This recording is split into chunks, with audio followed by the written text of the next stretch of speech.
She's the whole JCap thing. GT Records in association with Lockdown Productions presents Stars of British Reggae and Gospel Live.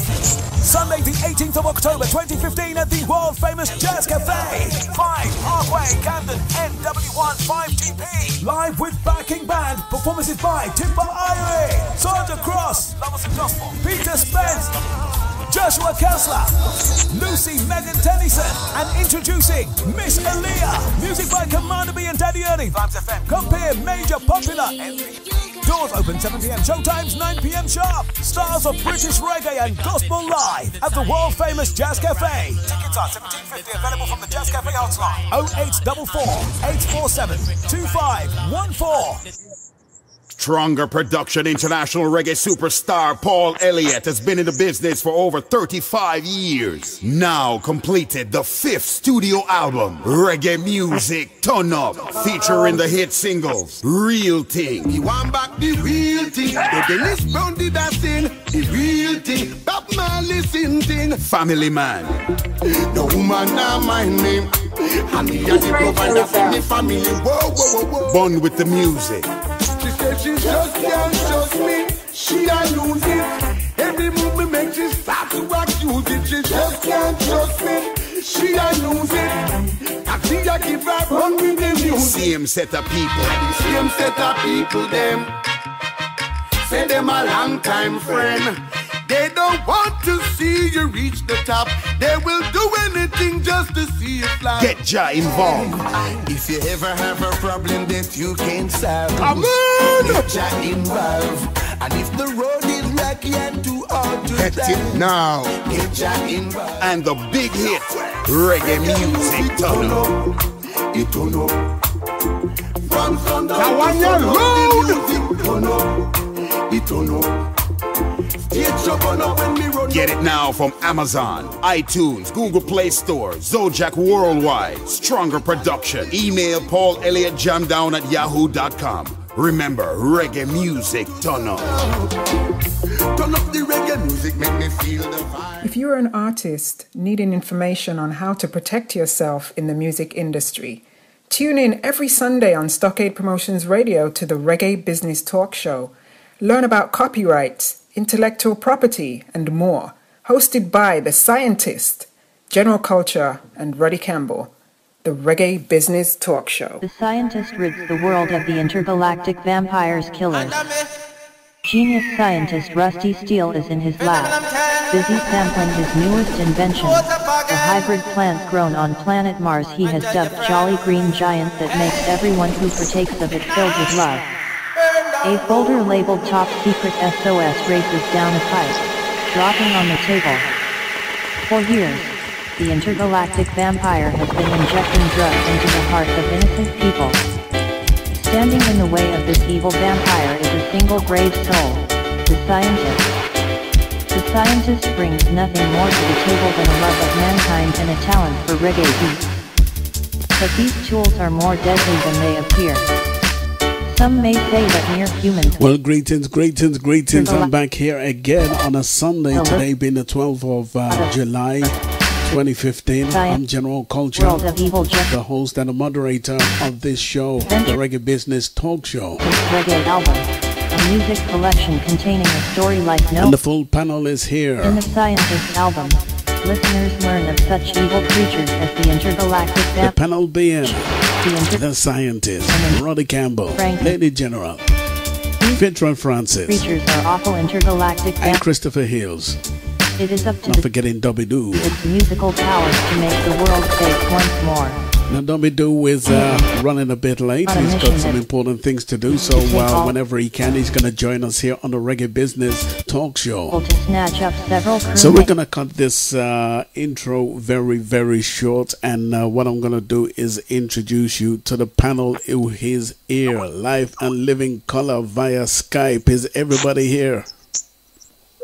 Yes, everybody is here. Yeah. All right. Yeah, I'm here. All right, Scientist is here. Why is he calling me again? Wait, Wagwan. All right, Scientist. Yeah.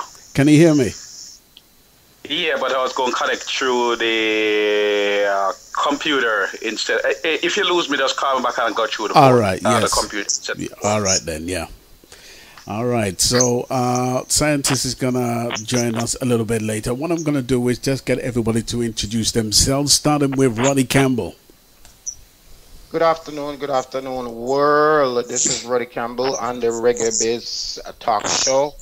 I am station manager for Stockade Radio, a member of the Conscious Partners Network, singer, songwriter, and a whole heap of other things. Welcome. Thank you so much. Lady G. Yes, good afternoon, good evening, good morning, everyone. We're back again, and thank you for joining us. Thank you for the chat room massive. I can see all your names. My name is Lady General. I'm a DJ here on Stockade Promotions Radio. In my professional life, I'm a paralegal and a licensed, Florida licensed realtor. I've also built 2 sounds and been a sound DJ. And I've also been on WAVS Radio 1170 AM in South Florida. And I'm the co-CEO here at Stockade Promotions and Stockade Radio and Stockade Records. Thank you very much. Who's next? Chris Hills. Greetings, everyone. I'm Chris Hills, and in association with Kofi as my partner, we run a little management company and record label called Coffee and Cream that General can't get his head around the spelling of.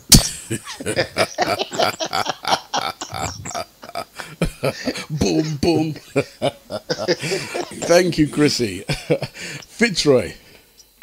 Yes, greetings, massive. Good morning, good afternoon, good night to all the listeners who's tuning into the Reggae Biz Show. This is Fitzroy Francis of Mightyful 13, record producer, songwriter, road manager for a group like Black Hole or Shabba Rankin.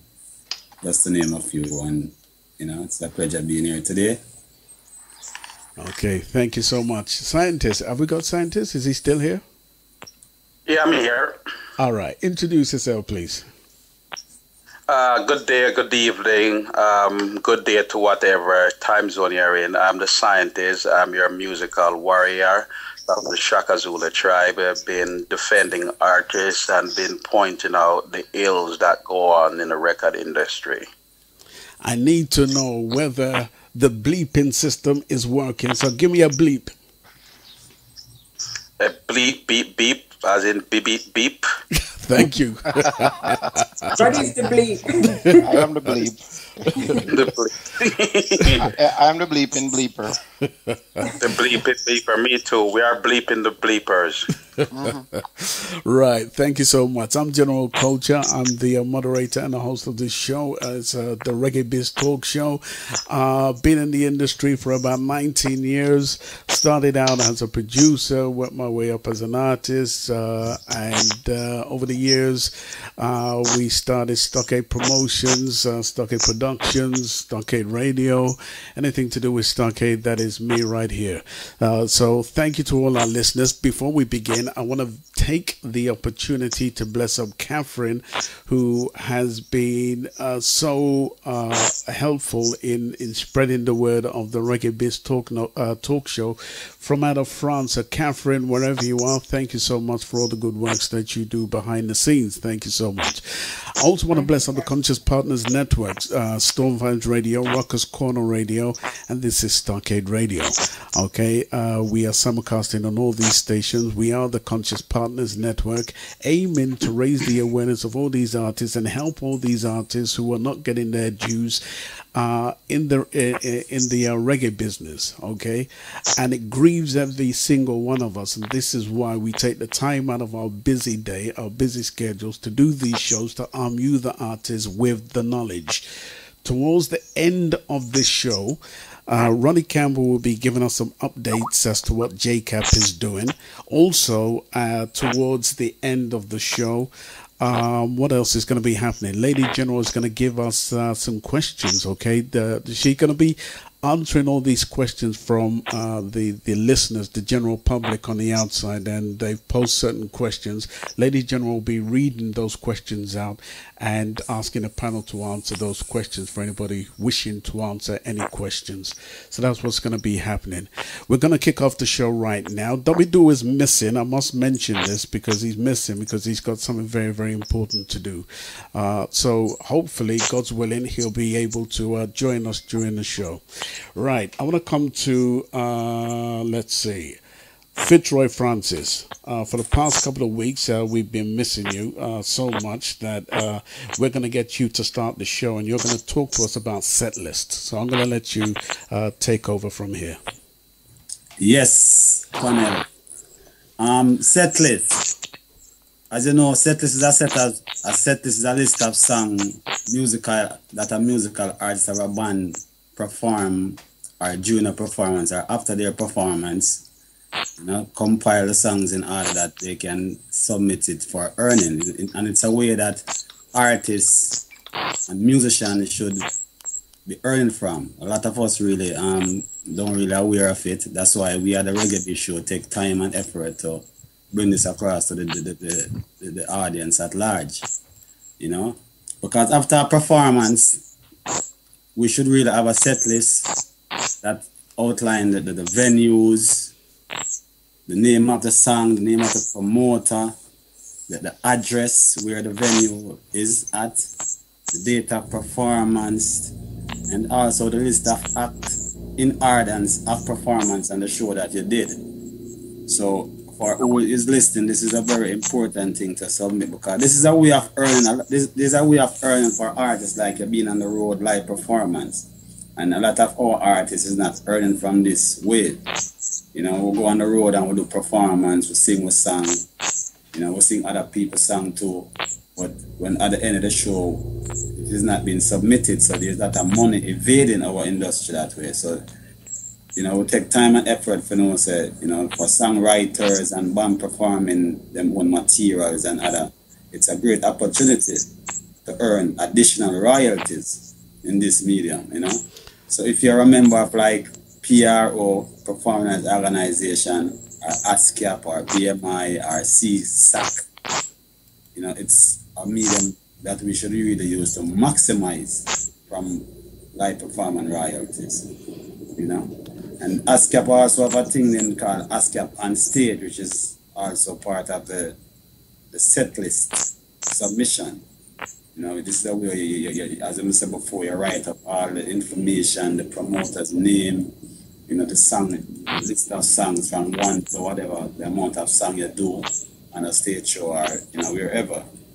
And there's also a little discrepancies in submitting that, because there are areas where if you're not paid, or if it's not if a promoter is not collecting or a venue is not collecting, then you can consider that like a charity. You don't have to really submit a set list then, because you won't earn from that.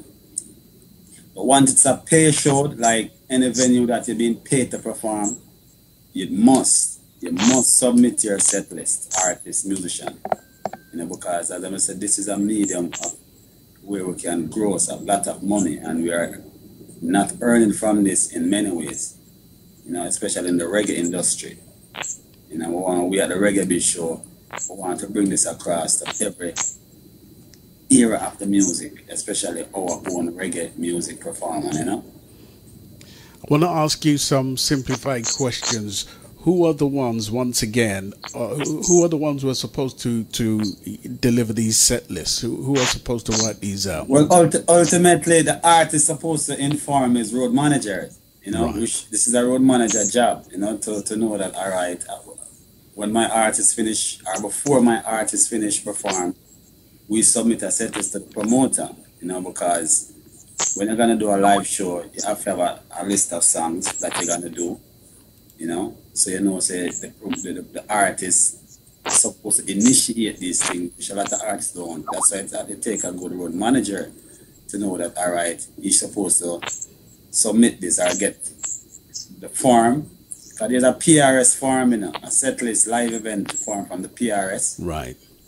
That it can be accessible online, and you can see an idea of what it is about. You know, the venue, the promoter, you know, the date of performance, the list of act in order of performance, and a declaration which have to be signed. I want to take time to just bless up every single person in the chat rooms. There's too many names to mention. Thank you so much, everybody who is logged in, you know, in the various chat rooms.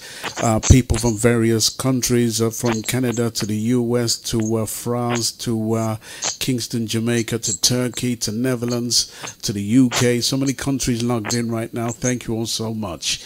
Anybody wants to add anything to what Fitzroy has just said?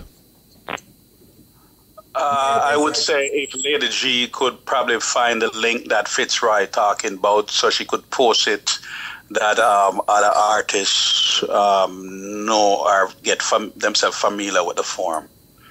Yes, and also there's a person in the chat room that is asking, their name is HMH, and they're saying, yes, so break it down, please, sir. Submit to where? Break it down further, please. No, well, the submission must be to your affiliated company, agent. You know, if you, as I stated before, say if you're a member of PRS, if you're a member of ASCAP, if you're a member of CSAC, BMI, whatever collecting agent you're a member of, you're supposed to write that, submit that set list to your collecting agent. Okay. In other words, what Fitzroy is saying, whichever copyright company or wherever you are in the world. Yes. So if you're in Jamaica, it's JCAP. If you're in Canada, it's SOCA. And if you're in the US, it's BMI and ASCAP. So wherever you live in the world, what Fitzroy is saying, and whichever copyright company you're signed to or Yes. registered with, you submit it to them. Now, Fitzroy, I have a question, a follow-up question for you, based on the reason why a lot of artists is not making money, and yes, a lot of it is lack of knowledge. Do you think that the artists themselves and whatever team they have around them, because I keep hearing artists saying, I have a team. My question to these artists is, how knowledgeable are your team members of the business itself based on what you just talked about? Do you think that is part of the problem? It's a major problem because even me myself, I didn't aware of these until I go on the road tour with Black Oro, you know, and at the end of the day, the promoter approached me and said, do you have a do you submit your set list? And I asked him what it's for, and he explained to me. So I said, okay.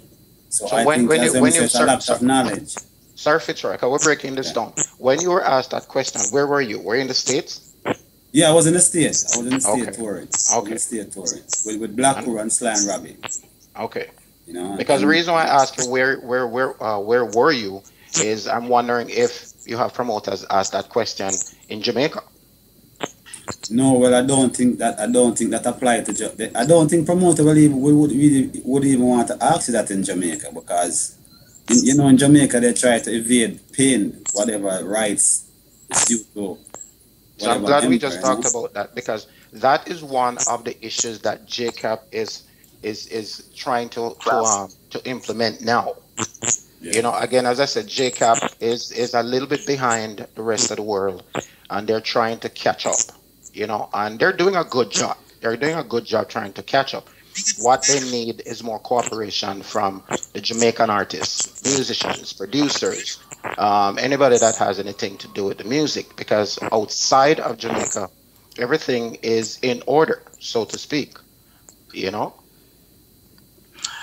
Yeah, I agree with what we all both said. The major reason is lack of knowledge, because what artist is going to know that if I have 50 shows and I submit my set list, I'm going to earn money. Which artist is not going to do it? So the obvious reason is lack of knowledge. And then again, not to put anybody down, is always a learning curve for all of us. Some of these so-called managers and road managers, they don't really know the business or know what the law is. And big up Fitzroy for bringing that, because again, this is like a hidden secret. What I find one promoter try to do, right?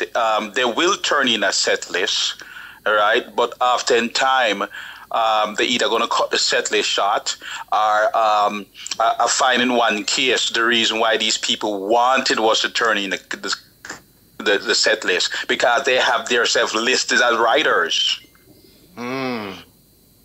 Yeah, so because again, the only reason why this happened is because the artist does not know what the law is. Okay. You're perfectly right. As I said, it's a learning experience for even as I said myself who never really have. And scientist, it was when we and you was on the road at Blackpool, you know. If you can remember that tour we did. That is when you learn about that. Yes, because you know I don't know if it's because it was with Sly and Robbie and people know the whole business that know that Sly and Robbie them is musician and you know them really the promoter really asked that. You know? So that I always say even before a show, even before you go on a stage show, you're supposed to have a set list because if all the band's members have to be given a set list too. So them aware of the song that the performers gonna do. So, you know? So at the end of the day, you know, so you give a promoter that. So it as I said, it's like real lack of knowledge and I was given the opportunity to learn, so I wish to share it via the reggae biz, you know? The other thing also, it's the law. Yeah, it's a law. It's but, the law. You know, with laws, there are a lot of clause, you know, that's why right. a lot of, as scientists say, true, a lot of people try to take away other people's rights. They try to evade the law. Yeah, so this is why the artist needs to understand that it is the law. It's not just something that you do. It is the law. Yeah, man, it is. Yeah. But Fitzroy, let me ask you a question. Yeah. Say that set list, the only person going to collect on it is the person who wrote the song, correct? So no, not really. Not really, because remember you have mechanical royalties because the music that is playing, the musician who plays that owner, they have to be paid too. That's why you have to. Well, that's why I'm asking. You have the performing rights for every time you perform publicly, and then if somebody was performing a Smokey Robinson song, yes, you have to submit that too. You have to write that says that Smokey Robinson song. Yeah, you have to put adapted.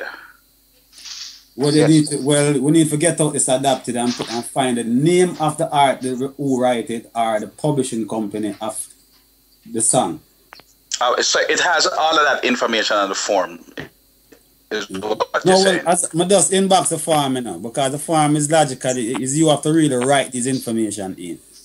I'm full of the information. Yeah. You have to make sure write this information in.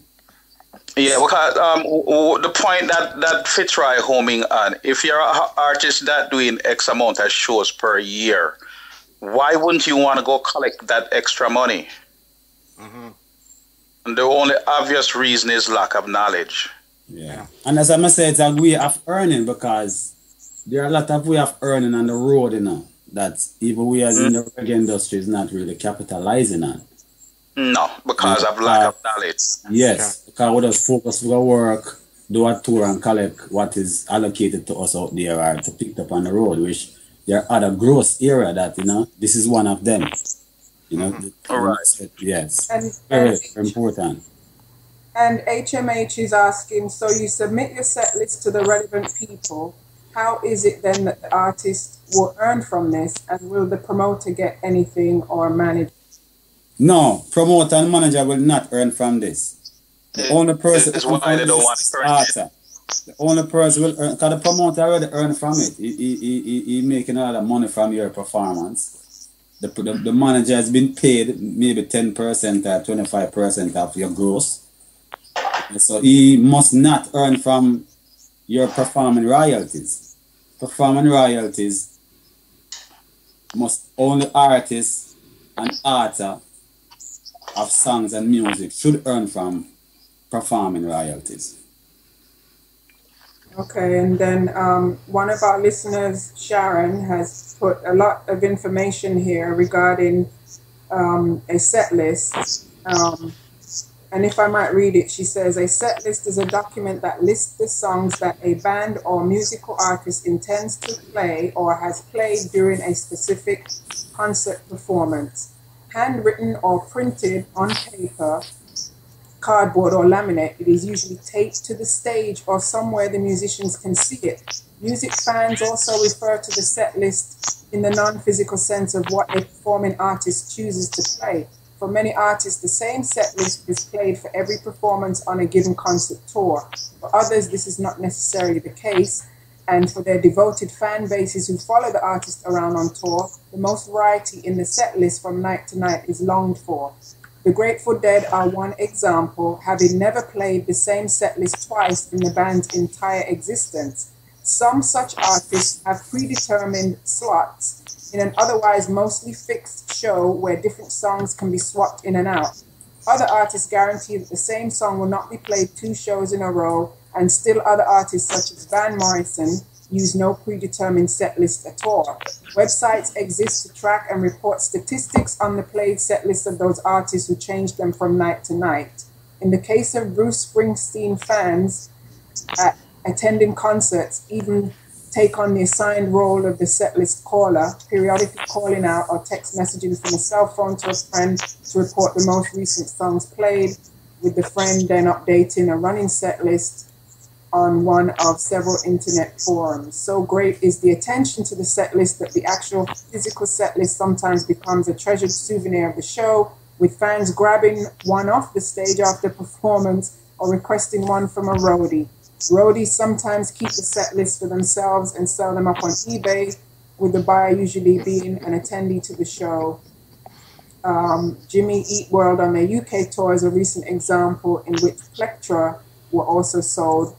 Instances of deviations of the actual show from the planned ones are then spotted. These are called audibles after the American football team. Sorry that was so long, but thank you, Sharon, for so much information there.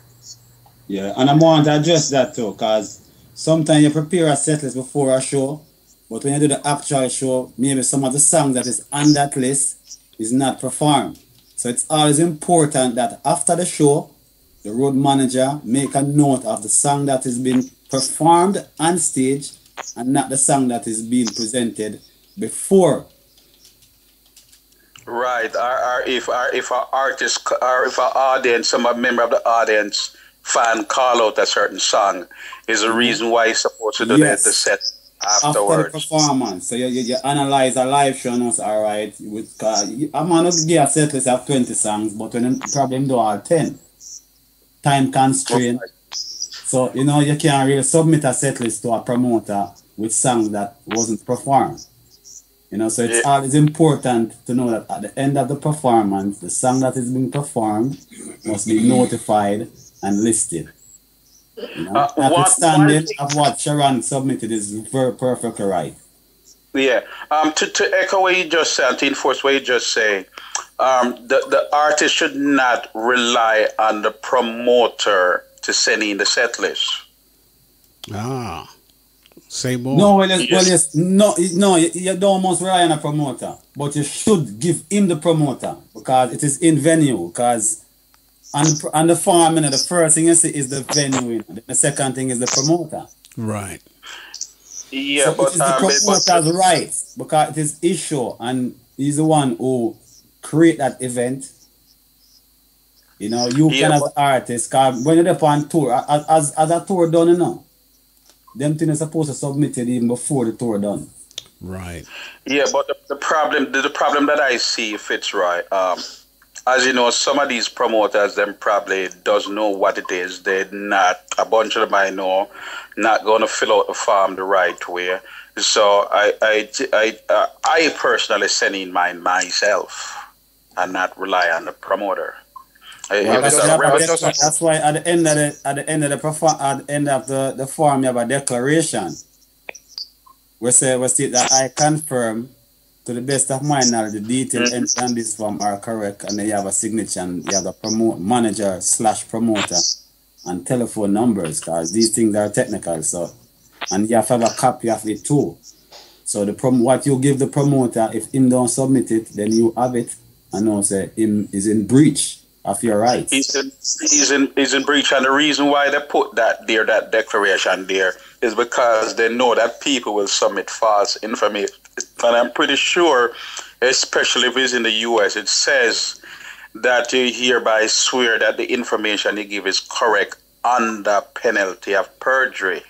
Yes. So if it's not correct and you submit fraudulent information, then so can our ASCAP or whoever the performing collecting agency is. If they want, they can pursue charges against you for committing a fraud. Of course, it's a fraud. And next aspect of the set list I really want to bring attention. That's why it's good to have musicians who really work with you, because a musician will write the notes. Like your notes, alright, you sing, Roddy Campbell sing him tune live, baby, and I'm gonna write it out, say A flat B minor. So it's on your set list. Right. So the musician also play a very vital role in providing that too. So on your set list you can have that type and written, not just the way the old way we put on a cardboard or unwritten. We want it professionally typed with notes and cards and everything. So the mechanical royalties can be protected too. Yeah, I think the reason why they do that, because you could have two songs sometime coincidentally end up with the same name or similar name, but it's going to be very more unlikely that there is a different name and a different card structure and all of these things. That's why they need to know all of these things. The first set list that I look on, I don't remember, this is something they now recently implement. Fitzroy. It's been around for a long time. What's that? With the key and the cards? Yeah. No, what I'm saying that is it is something very important, because a lot of promoter don't really aware, say, as I said, the key and the cards are from the rudiments of the music. Yeah, this is very important. So we, as musician, what I'm saying that this is something we have to also enforce. Yeah, to make sure when you're providing a set list, you put the notes or the keys on it too. You know what I say? Yes. So there's no mistake as to what the song is. That is right. Because you don't know, scientists. Sometimes a singer sing all one song on the same key, Right. Just like Black Hole, Michael was a man where, if you listen to General the album Showcase, 5 tunes on the same key. It's the same key. Slight through these things, the same key. So Michael Rose can sing General Penitentiary, Shine Eye Girl, Guess Who's Coming to Dinner, Plastic Smile from one rhythm because it's the same key. Okay, Fitzroy, I have a question for you, Fitzroy, based on this same subject we're talking about. So we're talking about musicians and touring and performing on stage. Because we're in the digital world now, a lot of artists are performing with music tracks. Yes. How do they submit a playlist for these music tracks? Same way. Same process. Yeah, because somebody had was to create the music. Same process. Now the reason I'm asking that, because again, as I said, for the last couple of shows or ever since this show started, I've always said and will continue to say it, a lot of the responsibility comes back into the artist's lap. And artists have to take the time to start to educate themselves on this business, because this business is not going away and it is not going to stop because you, the artist, don't know nothing about the business. So it is within the artist's right to an understanding to go out and learn as much as they possibly can. And the reason I brought up that question is because I see a lot of artists now these days are going on tour, and because I guess promoters don't want to pay the big money, to have them with them band. A lot of the artists are now performing with their own rhythm track or soundtracks, right? Yeah, because remember the same music that you got, that the bands are gonna play, you gotta have on tracks, so it is the same process. Yeah. Now, what about the artists? What about the artists who's performing and don't have a clue which key them singing in? No, that's why I said the musician. That's why artists must before. Roddy, when you come out of studio, you're supposed to write down all these things in it. Say A flat, B minor. So you have them in the note. You know what keys you sang in. So if you're going on tour, because the artist can go up on stage and tell her, alright, you might never play with a band before. But you see, once you have your set list with your key, you can say, musician, give me A flat B there. And you can play that right away. Perfect. Yeah, so artists have to be aware of this. Yeah, but what Fitzroy is saying is correct, because if at the time of the recording you're supposed to fill out a work order sheet that lists all the songs, then that would take care of that problem. And to the artists who don't know music notes, it doesn't matter. Get the notes written down. You are the musician more likely to know it than the singer, and is why it's important for singers to learn at least how to hold a chord and a guitar. Right. You don't shame to ask the musician, say, what key is in that, what key I'm singing in, because as a singer, when you start singing and say, baby, I love you, I'm gonna say, all right, I hear that, you know. Musician will tell you the right way what you're singing in. I'm saying, no, you can't sing another key then, sing it in a B. Right. You as an artist are going to know, say, in consultation with the musician, but not an artist, them have pride, and they need to get out this pride and know, say, musician is the one who know the key and the chords, to let them know what they're singing in. It's a specialized area, and each person have their own specialized tasks, like the artist, the promoter, and so forth. So anytime you don't know something, do not be afraid to ask, because don't be afraid to learn. That's right. Don't be afraid to learn. Don't be afraid to learn. Hey, I'm still learning, and the greatest teacher is when you remember your mistakes. That's right. Right. What I want to do is draw this to a close. Anybody want to say anything more on this topic before we move on from this? I just want to say, bless up everyone in the chat room. We've got artist Ezekiel in the house, Daddy Lion Chandel, Sister D, and Archias. And we've also got guest 794 HMH, artist Janiceness, Marsha, Mr. Busby, Sharon, Sweet Pea Tornado, and Zelma. Also want Greetings everybody in the chat room. Also want to big up Tony D. Clutchhouse, another artist logged in all the way from Jamaica. So bless up. He's loving this show and the information, as well as a lot of other people who are logged in. Right. What I want to do at this point is play something by Dubby-Doo, and at this point I want to introduce our first guest, who goes by the name of Jalife. Okay, so in the meantime, between time, take a listen to this piece. It's Jada High alongside Dubby-Doo. Okay, it says send another dub. Take a listen. You're tuned into Stockade Radio, and you're listening to the Reggae Biz Talk Show.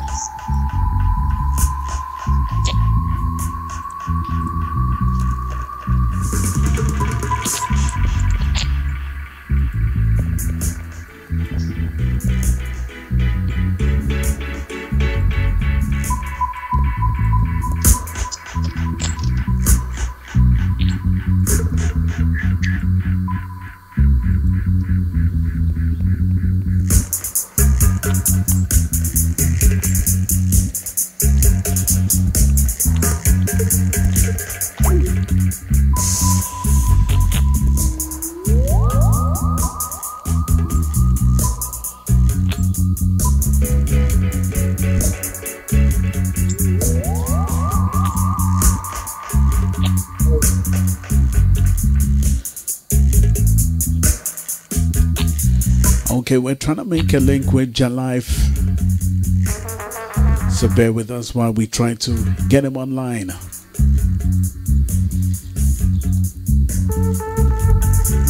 Go on, listen to Dubwise.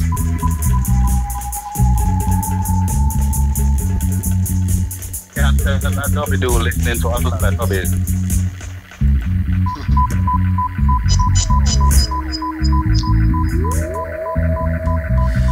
Okay, this is what I'm gonna do, guys. Okay, I'm gonna end the call with each and every one of you, and then I'm gonna get Jalife on, and then I'm gonna introduce you guys back onto the show. Okay? Okay.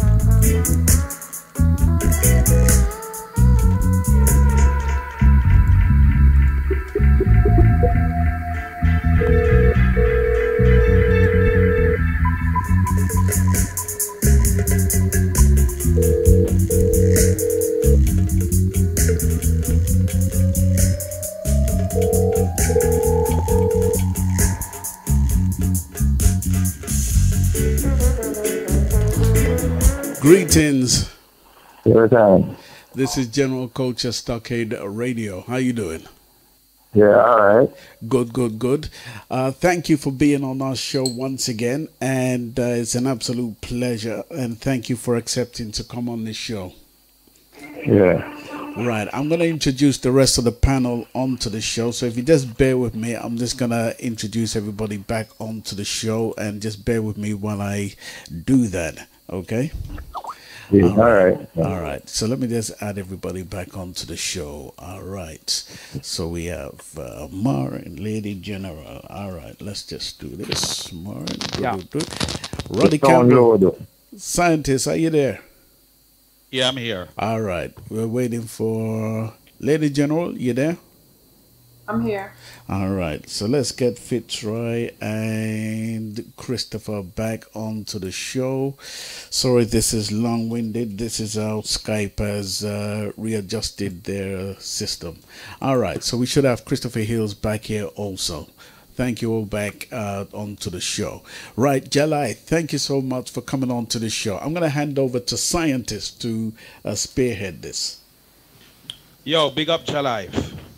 Yes, scientists every time. Greatest. Yeah. Engineer. Yeah.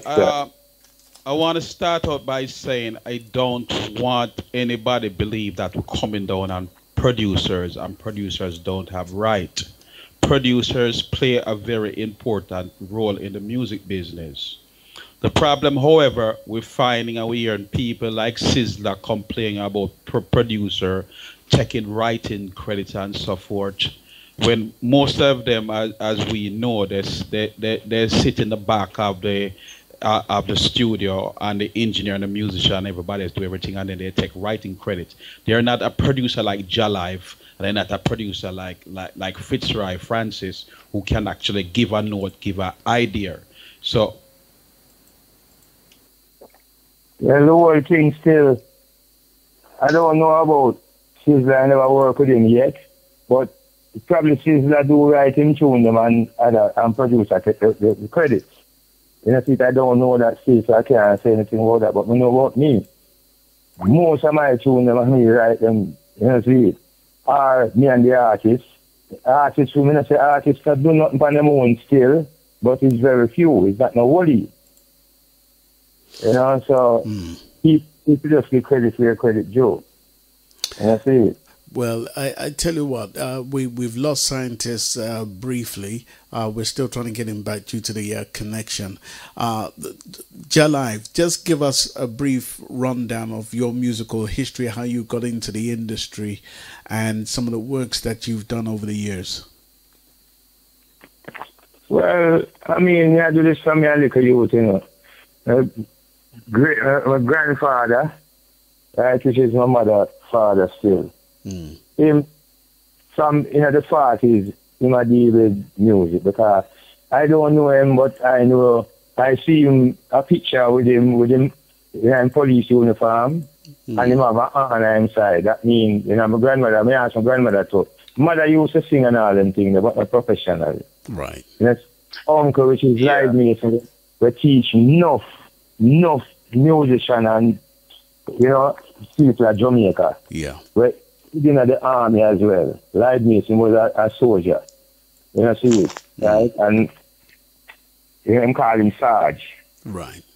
Enough tune in enough music him do, enough things him, you know, see it, him do for the music, and nobody no recognize him or mention him either. My father, 1968, him and Stranger Cole, you know, see, we do some work together too. I Wanna Love You and Once Upon a Time. I 3 tunes, but we know about 2 still. With Delroy Wilson. You know, see it, and then the farmer label, and my father put up the money still, because Stranger never really have the money like that. You know, see it, a old man having jewelry store from me a little youth. You know, see it, from 60s. When me came where I know my old man, him have business and too much house and things, so, you know, see it. But the whole thing with that now is like, me come up now, me I do it from me little as I say, you should DJ follow this DJ, where to me, him one of the first DJ. Him name Paradise.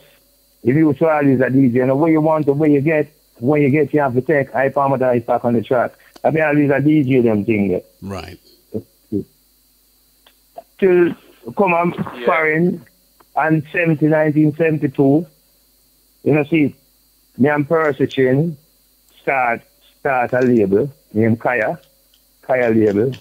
Do a song named DDT, Age of Revolution, Lester Sterling, All She Is, My Ring, and Casablanca, and couple tunes. But it was all instrumental. That's why I can talk certain things. But tell most artists, and artists build me an instrumental. Right. My first 5-6 tune, it was instrumental. When me and Percy Chin do. And Percy Chin used to work at the biggest reggae record shop in America at the time. And it was Chin Randy's, before even VP Records from America. Them come, then they kind of upset because it was him brother, and him brother used Chin Randy's, and he was upset, so they have to change the name and use VP, which is Victor and Pat. Okay. So that's why man start out still at do, you know, see it. As a matter of fact, I don't know in 1970 still, but you know, see, 70 first tune. But when you come in, I buy 2 records, and to give me $2. I'm going to buy 2 records and get 50 cents. You see, I know, people here, I said this and I start this and I do this and they don't really know what I go on. And they never usually like to make tune in America. They say, well, foreign tune and foreign musician and foreign artist and foreign this and idiot. So share with me how things started to, when you sensed things were going wrong and you weren't collecting what was due to you. What did you kind of suss out that made you want to go and collect what was due to you? Well, I see it's not that long ago. Okay. You see it? All right. When me and John worked for years, it was not a problem because it was not money thing. Right. Right? And money did spend, but it was not money thing with me and him. The happen is that in time him go license the song them, we just go back out studio and make more product because it was a catalog thing. We grew up right at Treasure Island around Paxton and them, but it's mostly Treasure Island we used to get still. Right. So kind of know the ropes at them things there. You know, see, enough people don't know them things there. Them just come do a thing and say, well, yes, them a producer. Media studio with enough producer and see them asleep. And position I make them tune to them. And when them get up, they say, sit down enough. And they say, well, yeah man, and thing, you make a tape for me, yeah man, and I hate that. Then say, as I was saying earlier, Jalife and Fitzroy is not one of the producers that will come in the studio. I like what Jalife said, them wake up and wonder what went on. And then they end up taking credits. Jalife actually write a bunch like where is it, Black Roses for Barrington Levy. Yeah. Here they come, which I come is on the intercom tune here. You know, see it? Yeah. So let me just stop you there. And my next question to you is, while you were doing all these musical works, what was it that you wasn't doing at the time? Were you protecting yourself and securing yourself as well as doing all these productions? All right. You see, with man, I just do things because things come to me freely, so I feel so well, it should stay freely. It shouldn't have to put a label upon it or a brand name upon it and say, well, this is me or this is me. We just have to do things for the years, just like a lot of invention. Right. You see, scientists can't tell you much invention I tell them about. Even tell them about invention too, because them things they will do. And we don't go like just now, since like a month, 2 months ago, we start a trademark thing. Right. You know, we never penetrate them things because I feel so when you start do all them things and locking things is like things leave you. Right. And that whole heap of artists, just like even Barrington. 30 odd years in same America and can't things we can do about each tune on it. And the whole of them biggest tune in the universe. And me write them. Right. And I'm me and Barrington and me. We just give Barrington, you see, 25% of the publishing, and them still want to claim a thing, them do the tune, them and sell them, the publishing them to other people like it's him right tune. You know? Yeah. Yeah, where this whole thing kind of get sidetracked that I can attest to from what Jalife was saying. Yeah. Jalife live in America and Jonjo live in Jamaica. And I personally, most of these double albums that you see going on, Jonjo wasn't present. It was me and Jalife, because as I said, I and Jonjo at a falling. The only person that could have come get me to work was Jalife. Everything was going good and copacetic. They never want to deal with Jalife because Jalife is the one who know the business and know the law. They wanted was to deal with Jonjo because he didn't know the business or know the law. Right. And when Jalife was saying more than £10,000, they must slap £2,000 on Jonjo and themselves, so they never want to use it. So after that whole One second. If somebody's music is playing in the background, please just mute yourself. Come on, stream on the radio. Man, the radio to 24/7. Just come and turn it down. All right, thank you. All right, continue, scientist. Yeah, so the whole this catalog was produced by Jonjo is Jalife. You can't take Jalife for the equation because I was there as I did all the work. Okay. It wasn't Tubby's, it wasn't anybody else. I did all the work. And the person who was there a lot of time, especially doing all them double albums, like even the same Thai and Out the West was one, it was Jalife. But what we see going on, there's a copyright theft. I can't really defend anybody else's property because they're not using my pseudonym.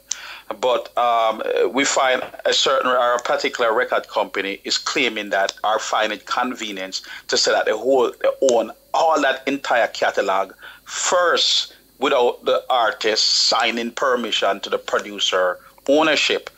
This particular record company, they find it very convenient to say they own it. Why? Because Jonjo, who they claim they have the contract for, is dead and can't talk for himself. It's like you're renting your house. The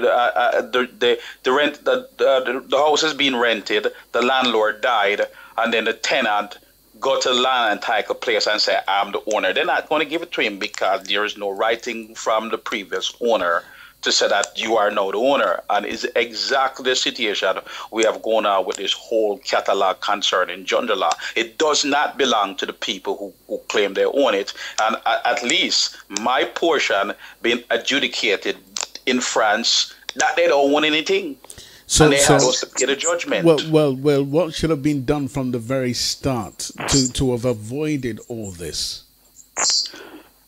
Well, here's what. In all honesty, all of us was completely illiterate to the law and what goes on. It was Jonjo first set a song. The first thing him get from Leon, what you call it, Collyweed with him with Barnabas Collin. It was my first set a song, and everybody was just getting them. Even Greensleeve themselves, they never did it before. They are not no big music guru, know the laws, anything. They didn't do it, and the reason why these things happen is because lack of education. If you've seen the contract that they claim that Jonjo signed, right? If you've seen it, and again, it's the same situation between Jalife and Jonjo. Spent all the money, they did everything up front, and then the person who is supposed to be licensed it, they want to give Jonjo 3 cents. Yeah. Right, and they claim that they owning everything, collecting 90-something cents, and so because me and Jalife now is a thorn in their side, they try to rumor us, they try to spread and tell the most lies on us. But as I hear can truthfully attest, it was Jalife was there 90% of the time when we're doing it. The other 10% of the time, Jonjo come in, him leave Melon or Sago. But he was never, ever there in the studio when we're doing 90% of the work. Sure that. I can attest to that too. So what else? So what else was going on? As far as what? As far as the injustice being served against Jalife. Well, they're trying to say they own that old catalog. Right. Which is illegal. The reason why it's illegal, again, we're not coming down on producers, because producers like Jonjo, he played a very important role. He was a good talent scout. Right. Right? Again, Jonjo didn't know the law, completely illiterate to what the law is. Producer cannot assign artist rights without the artist sign a document to the saying that the producer has right to represent him and assign rights. What we have going on here, this record company is claiming that they own everything. Right. It doesn't even have a title that tracks them that they name, because this is how it have to go. Whenever you do a contract, the song name, the song title have to be part of the contract, so it don't get missed. And what they did was a broad brush. So anything to do with him, which will catch them before with the Bounty Hunt album with Barrington Levy. They're trying to say, oh yes, John just sold us that too, but where in the contract does it say that album? Because I have the contract and I have where the forged man's signature. And the only reason why this going on is because none of the artists not bold enough or don't know the law to go and stick it to them. And then again, some of these artists, they can be easily bought. Because again, we have one example of an artist. He's with us. And as soon as the other side call him and offer him $3,000, he can't deal with us again. Right. So Jonjo was just a talent scam. Man, let's give what's due to Caesar. There was a few occasions when we're voicing Barrington Levy, Jonjo, we're giving him 1 and 2 words. So Jonjo and duo songs, right? He need to get his fair portion. I'm not saying that that the 100% of the time he didn't have no creative input. Yes, I was there personally 1 and 2 times. Jonjo would give him line, tell him what he want to sing and so forth. You know, the whole thing with that now, Barrington, me know Barrington cannot try it through. Me know that. Barrington used to live at my house in the 80s, but he go film in California, me and Vanny Magowan. This lady named Vanny Magowan, she was one of the big women in the place. She used to get the whole of the visa to when Barrington messed up and all of that. Me and I go to California, I see one Splash the keep, and me and I bring Barrington come to New York. And she and her cousin have to teach Barrington how to read and write. You know, see? And like him is the world now. As I said, to me, when me think right now about him, not even my tune him me right and him sing, me don't even want like listen to. Because the man just turn me off. Bad though. You know, see, the way me hear him talk with interview. You know, see, and I big up all idiot Ras. Where at 79, when me carry the Barrington LP, Bunton to come and Ras hear that I saw him get in the business. My brother make him get in the business. And he might tell the artist them, so, boy, as long as I get a signature, you know, and tell me that, Super Cat can vouch for that. He tell me that, so well, unlike me, I have signature. Because me is not a paper first. You know, see, and say, Nicodemus write tune, even on the telephone. He saw me write, come me and Nicodemus always do on the telephone. Barrington take the tape from my house and go to Jamaica with it and another song here, Rubberman. The Rubberman about the Rubberman, it's a Reverend Badu tune. Right. He never even know them tune they did record, Nicodemus tune. And him go to Jamaica and invite the tune them. That tune was on the telephone, it was Vivian Blake. I don't know if you know of Vivian Blake, Shower Passage, Vivian Blake, was theme song. And Virgin put it out on him Park Heights, Bill. You know, see. And what Barrington take the tape and go and go vice the tune them and sing and come. And 3 months do them so long, he never tell you, say, him right, as like most of the artists then. You know, see. Alton Ellis. Here a quick example. Alton Ellis, I do over breaking up with Glenn Washington. And some little idiot said, Alton and I tell me to me do over and tune and I give him a credit. So when I say Alton, I say, what happened Alton? And I say, well, you say do my tune and I give me no credit. I say, which tune that? I say, I mean which tune that? I say, I do breaking up and then you write it. So We want some, you can write them tune. I said, I never said that all the time. I did not say that. I said, it's not you write it.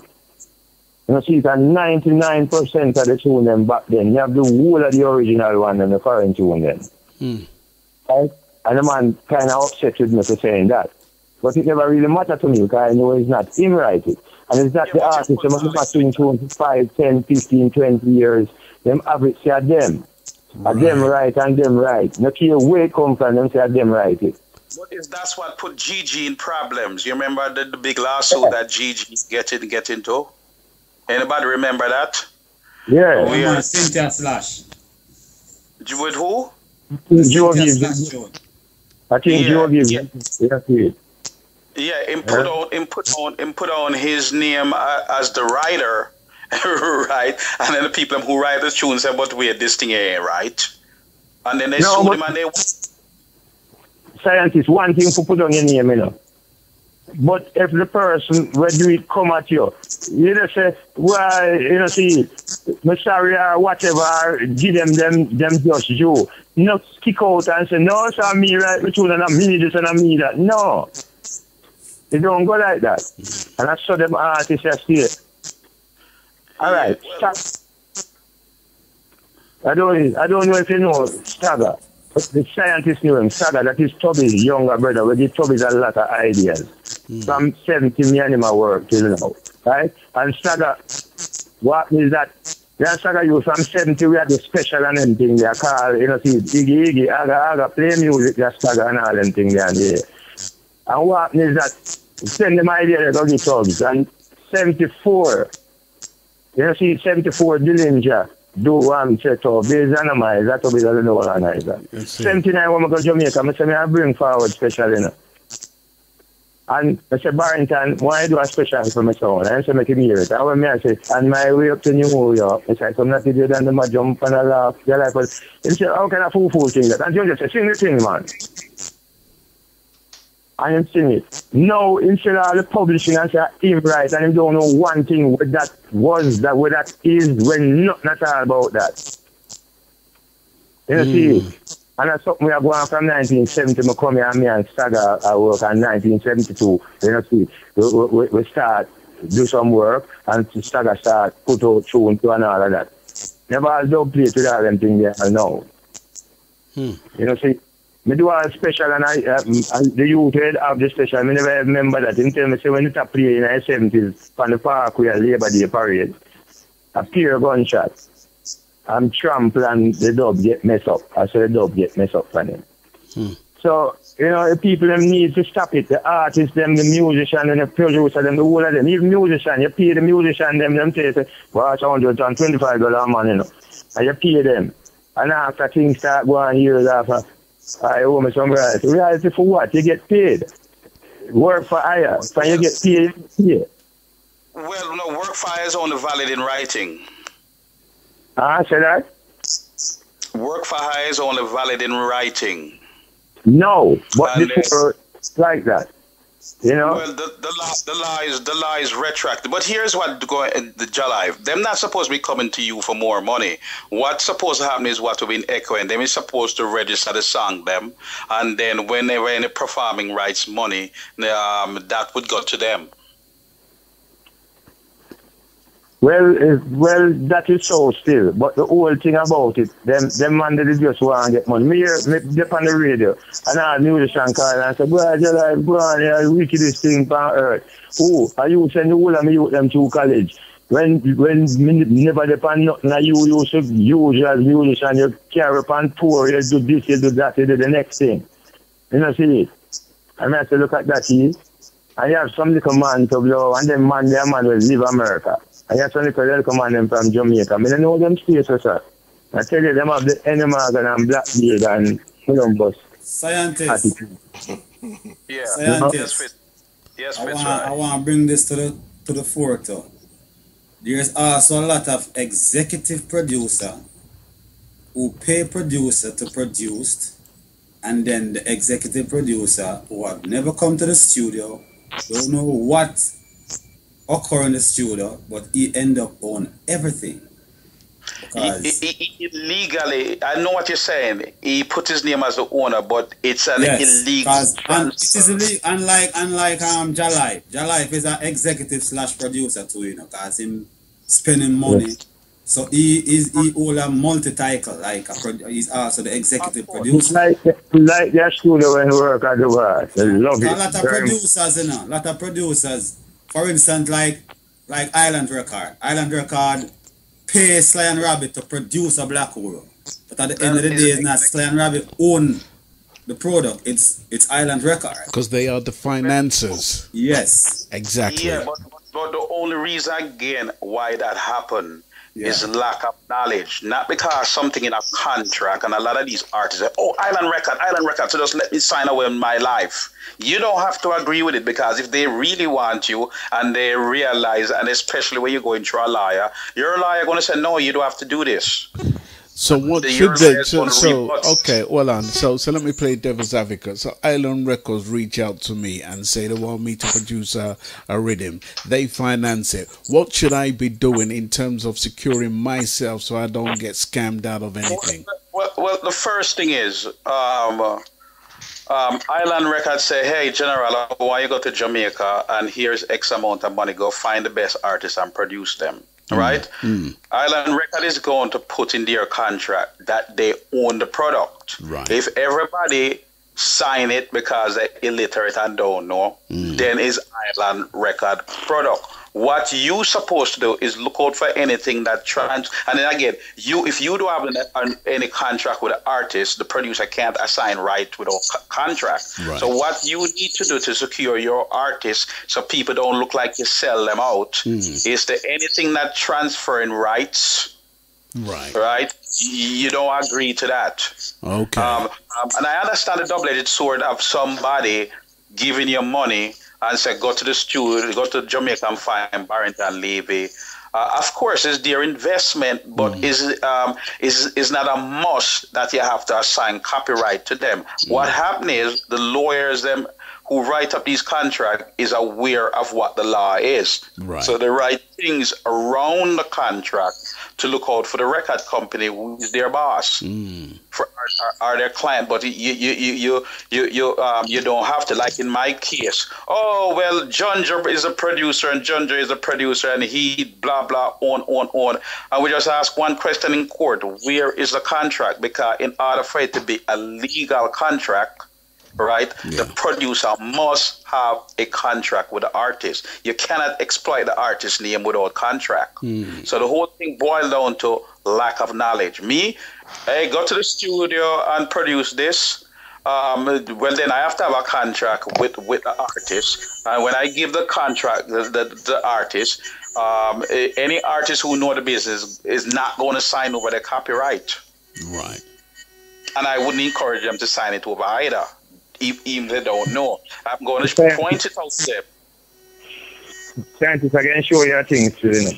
You see, artists don't like to sign things. Well, one time, with Barrington used to say, "Your life, you know, get the royalty, you know." And I said, Barrington, sell them 2 and 3 and 4 and $500,000 where you get. Where you think that is? That me just give up? Or you think I love you? And I said, what do you mean? I said, all right, here what?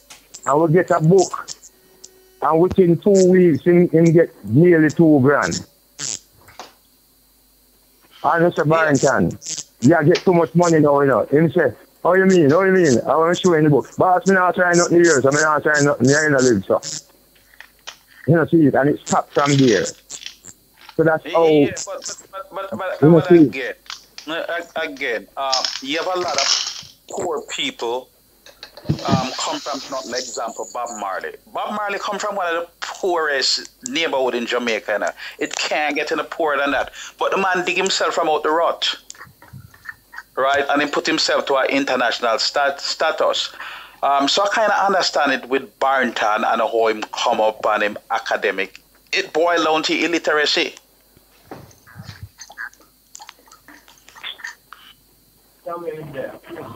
You can you hear us? Hello? So it sounds like they're too far from them. Yeah. Yeah, J-Life. Yeah. What were you saying? Sorry. No, I'm saying they are still. No, me I say, well, you know, see, the whole thing even for the copyright farm. The copyright farm says whosoever pay for the session owns the copyright. That's what the farm says. You know, Which farm that is? Which farm that is? Where you get that farm from? Copyright farm. You know, see, years ago, that's actually incorrect. Because there's case law. No, I'm telling you. There are case laws. Hold on, Jalife, hold on. Scientists, go ahead. Yeah, there are case laws, right? And when you look at Jamaica own a website, what name again? Is it JCap, Roddy? Yeah. Yeah, it says that the first owner of the copyright is the person that create the work and not the person who pay for it. That is what it says, and that's internationally accepted. And now America just signed the Berne Convention. That's what it is. So the only way copyright can transfer from one person to another, just like when a car or a house like that, it have to be in signature. So whoever first, like the person who created Breaking Up and write Breaking Up, that's the first owner, and that copyright based on Jamaica law and the Berne Convention, it never leaves the person unless there's something in writing, an instrument in writing, as how they word it. Right. As a scientist, no, that happened from years ago. That never used to happen. I tell you, Shine's Remian is born Jamaican there, right? Him brother, the guy where him and him sing, right? He send me a copyright farm. I kind of work in a copyright office, and he send me the farm, right? And it state that, and years ago me I talk about, not just now, and it state that whosoever pay for the session owns the copyright. That's what it says. I don't know about, no, in America here. In America here. No, well, hear what? The law been amended and America is now a part of the Berne Convention. No, but like I'm telling you, that's what it used to say. I don't know about now. Well, the only countries that ended any time you create something and you didn't own it, first of all, it was all the countries that have slaves because it belonged to your slave master. Germany was one of the countries that didn't recognize the workers' right. So if you're working at Mercedes-Benz and they put it scope of the employment, then that's work for hire. And in order for it to meet the statute of scope of employment, they have to be taking out federal income tax and all the stuff like a regular employee. If that's not taken out, then it's not work for hire. It's not within the scope of employment. And to stop the confusion, it must be in writing. You have a famous case that everything relies on in the U.S. named Creative Nonviolence versus Reed, where Creative Nonviolence paid the sculpture $500,000 to create the sculpture. They thought they owned it. They went to one court said yes, Creative Nonviolence owned it as work for hire. When it got to the U.S. Supreme Court, the U.S. Supreme Court overruled that lower court ruling and says, plain language, work for hire must be in writing, and in order for it to be scope of employment, there have to be government taxes and all the stuff taken out like when you're a regular employee. If that doesn't happen, then it's not work for hire. That's the law, and no every other court have to follow that law. No court can overturn the U.S. Supreme Court ruling, and they don't have to hear the same subject matter again because they already ruled on that subject matter. Work for hire must be in writing.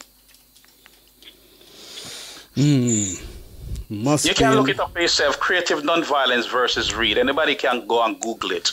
Creative Nonviolence versus Reed, and you'll see it where work for hire has to be in writing. And now that America is part of the Berne Convention, anybody have any copyright issue, go in front of the judge. You just remind the judge about the law that America signed to uphold. Okay, we got some really bad feedback here. Who is the culprit? All right, scientist, you there? Yeah, I'm here. All right, yeah. we have Hold on. Let me just hang up with scientists. All right. I'm calling back. All right. Bear with us, ladies and gents. You back? Yeah, I don't know what was going on. All right. Yes. We had some feedback. Yeah. Go ahead, scientist. You were saying. Yeah, so just close. I think somebody have some background noise going on. I don't know if they're in a car or something. No, I mean, I go out in a car now. I go call here. Okay, it's your life then. You have to wind up in there some. But just to close on this subject matter, work for hire, and every artist need to know this. The only time you lose your copyright is when there's an instrument in writing. Right. It's not valid. Right. All right. I tell you what, J-Life, we're going to let you go, Super, and thank you for coming on the show. And thank you so much. You're welcome, and I'm going to reach out to you a little bit later, but for the meantime, enough respect. All right, we've let J-Life go. I want to thank J-Life for appearing on the show, and once again, sometimes the sound gets a little bit distorted when you're on Skype and you're on a mobile phone, so in between all what is going on, please bear with the sound quality if it's please playing up. Okay, so J-Life has gone. Big respect going out to J-Life every single time. I'm going to try and reach out to my next guest, who goes by the name of Patrick Howell, and he was introduced to us by Fitzroy Francis. Before I call upon him, I was trying to call him earlier, but we wasn't able to get through to him. So I'm hoping Fitzroy at some point will be able to send him a quick message to let him know we're going to be calling him, all right? But Fitzroy, tell me about Patrick Howell. Patrick Howell is a songwriter, engineer, that you are known from King Jammy's. He used to work before at Black Scorpio, and he has written a lot of songs that he is claimed that he's not really been compensated for financially. His name is on the records, you know. As what? As writer. He's an author. As an author. Okay, good. So he have evidence that he's recognized as an artist. So, like, which songs? Give me some songs that he's written for specific artists, for instance. Well, Coming Over Tonight is is a tune that he co-write a lot of songs too. As him saying, submit a lot of lyrics, as here J-Life was saying that he put lyrics in songs and not being credited for it. Right. You know, so like sometimes an artist in a studio doing a line and maybe him come up with a word that is not right, and I want to say, no man, use a word there, which it's intellectual property right. If even an A or a B is added to whatever songs, it makes a writer. You know, you have to be credited for that as part of the intellectual property, and then you get a split percentage. Maybe I'm gonna say, all right, I give you 1% or 10% to amount of lyrics you submit, or you know, so. This is how Patrick Howell came. Okay. You know, and it was his concern. I was listening to him on IRFM the other day, The Buzz, and he was really emphasizing that songwriter need an advocate in Jamaica to access the rights, you know. Right. So that's why I introduce him. That's why I introduce him to the reggae, you know. Right. Thank you so much. The little distortion and feedback you're hearing in the background is because I'm trying to actually get through to Patrick Howell. Fitzroy, please just send him a quick note and let him know that we're calling him, please. The voicemail box off 8. All right. While we try to get through to Patrick Howell, I'm hoping Fitzroy will send him a message that we're calling him, so we'll be able to get through to him later. Roddy Campbell, you had an update on JCap. Tell us the update. Okay, so this update is pretty much about the title of the clip is "Government Extends Copyright Protection." I'm just going to read. It's a little bit lengthy, but I'm going to read as much as I can. Nadine Sutherland sat expectantly in the gallery as legislators examine a bill brought by Industry Minister Anthony Hilton to amend the Copyrights Act. The bill when signed into law, will see copyright protection being extended from 50 years to 95 years. Members of the House of Representatives recently concluded the debate on the bill, which has been in question for more than a decade. When clerk to the House of Parliament, Heather Cook, announced that the bill has been passed with 2 amendments, Sutherland grinned from ear to ear, giving 2 thumbs up to Hilton. He flashed back a smile as if to say, mission accomplished. This is some recognition and respect for the creators of music, the musician told the Sunday Gleaner. If the bill is passed in the Senate, the copyright period would move from 50 to 95 years, allowing producers or workers and owners of copyrights to collect royalty for their use for another 45 years. We're convinced at Jamaica Intellectual Property Office and in the ministry that the Americans are not going to make Mickey Mouse fall into the public domain, Hilton said, as he pushed back at suggestions for the extension to be about 70 years.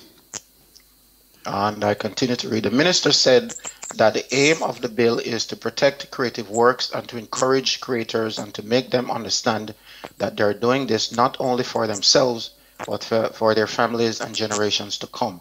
By extending the copyright periods, works that were supposed to go into public domain will remain with the owners of the intellectual property rights for 95 years after it was released.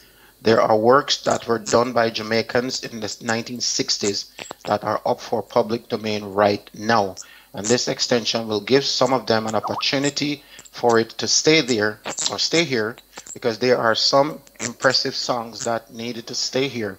We are looking at the next 50 years. The whole Jamaican connection could just be totally erased. We need that extension to see what we can do to save our own creativity.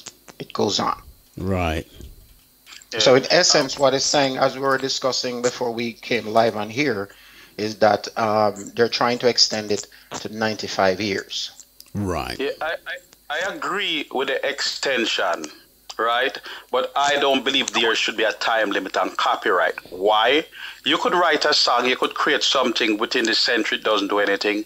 And then within the next century, when your kids are up, something miraculous happened to this song, our product, and it's going to fall into public domain. I don't agree with that. I agree with the extension, but copyright should be able to pass down from generation to generation. As they rightfully say, Mickey Mouse is not going to fall in the public domain. So the question is, how comes Mickey Mouse can't fall in public domain, and what's stopping it from falling public domain? And then the next thing that's going to conflict with that, right? You find in America here, a lot of record companies is trying to fight it, because here in America, you have until 2016 to go regain control of your copyright, regardless of what you sign. The reason why Congress did it, they recognize what we recognize now, that a lot of these artists like Aretha Franklin and them, they didn't know the law, they didn't have any representation, and then some attorney put that you give up your copyright. They were just musicians and want to sing, and they didn't even know what copyright is. So I agree with the extension, but I think copyright should be definite, indefinite, until the time you sign it away. Okay. Anything else you want to say on that subject? Okay. Well, the thing is that again, because the criticism of Jamaican JCAP and the whole 9 yards. The reason why I brought this article today is to just let people know that JCAP is way behind the rest of the world as far as dealing with the business side of it, and some of it is what was left behind them by the first copyright company that left them in a lot of pickle. So they're trying to clean up the mess, and I say kudos to them, because as far as artists in Jamaica should not be looking to the USA or Canada or other places to maintain their rights and maintain their copyrights. So what Jacob is doing, and they're doing a lot of advertisement, and and they're pushing it very, very hard and very fast. They're spending a lot of money to educate the Jamaican public as far as the music is concerned. So the reason I brought this article forward today is to kind of give people an update, and artists an update in Jamaica, that look to Jacob before you look anywhere first. Because Jacob is, again, they're a step behind, but they're stepping. And they're stepping forward because they have no choice.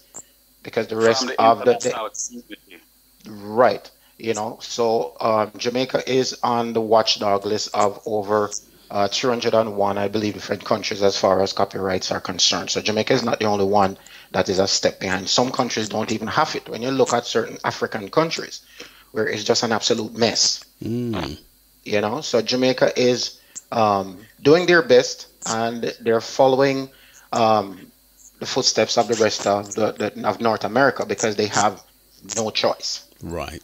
Yeah, one of the reasons why Jamaica, as you said, some places in Africa don't have it. Anybody who was under British rule, right? Then whatever law that was in place in England, then Jamaica and the rest of the Commonwealth country, as they put it, fall under that category. So that same rule would apply to them. Right, the countries outside the union that didn't fall under the Commonwealth, you find they don't have that same protection. Right. Can we move on from this subject matter, please? All right. I want to come to Lady General. Before we come to Lady General, I need to know from Fitzroy, has he gotten through to Patrick? No, he's not responding. I just inbox him, so I hope that he responding before the show ends. If not, we'll just have to proceed without him. The soonest you can get any information, please let us know, please. Yeah, well, I'm on it. Thank you so much. Okay, Lady General, you got the Lady General's going to be reading some questions from some people on the outside who post questions about the music business and so on and so forth. So, Lady General, over to you, please. Okay, thank you, General Culture. We had posted up, asking people to add their comments or questions that they wanted to be read on the air. And a gentleman by the name of Wayne Coombs, a.k.a. DJ Juggy Rank, a.k.a. Scally Bang, who has a YouTube, couple of videos on YouTube, and I like his style. He's kind of got an understated, old style DJ thing going on, and I like it a lot. So check him out on YouTube. But he posted a comment, and he's a friend of mine on Facebook. His name is Wayne Coombs. And his comment said about the show, this is another avenue to analyze and highlight the good and bad in the music industry. All players in the business, out of their busy schedule, find some time every now and then to put in a positive input.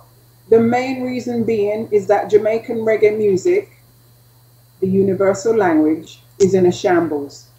The worst case I ever see it from it was introduced to the world, and some of it is in patois. If we, the main players, can't see that, that means it will soon be taken away from we, the common people with the natural talents, to where the big players with their money taking over the biz, who have no clue or a love for the business. This is just not good for the biz. The music biz is like a box milk industry now. Records come with an expiry date. The biz are watered down to mush. From DJ Juggy Rank, aka Scally Bang. Anybody want to say anything in that respect? Well, he's right. I would agree with him in that, because what you find going on here in America, and again, you have to understand the politics in it. If you're burning down Babylon and blah, blah, blah, then your record won't get played mainstream. If you're trying to corrupt people and tell somebody that they can go married to their cat, that is what being played on the radio.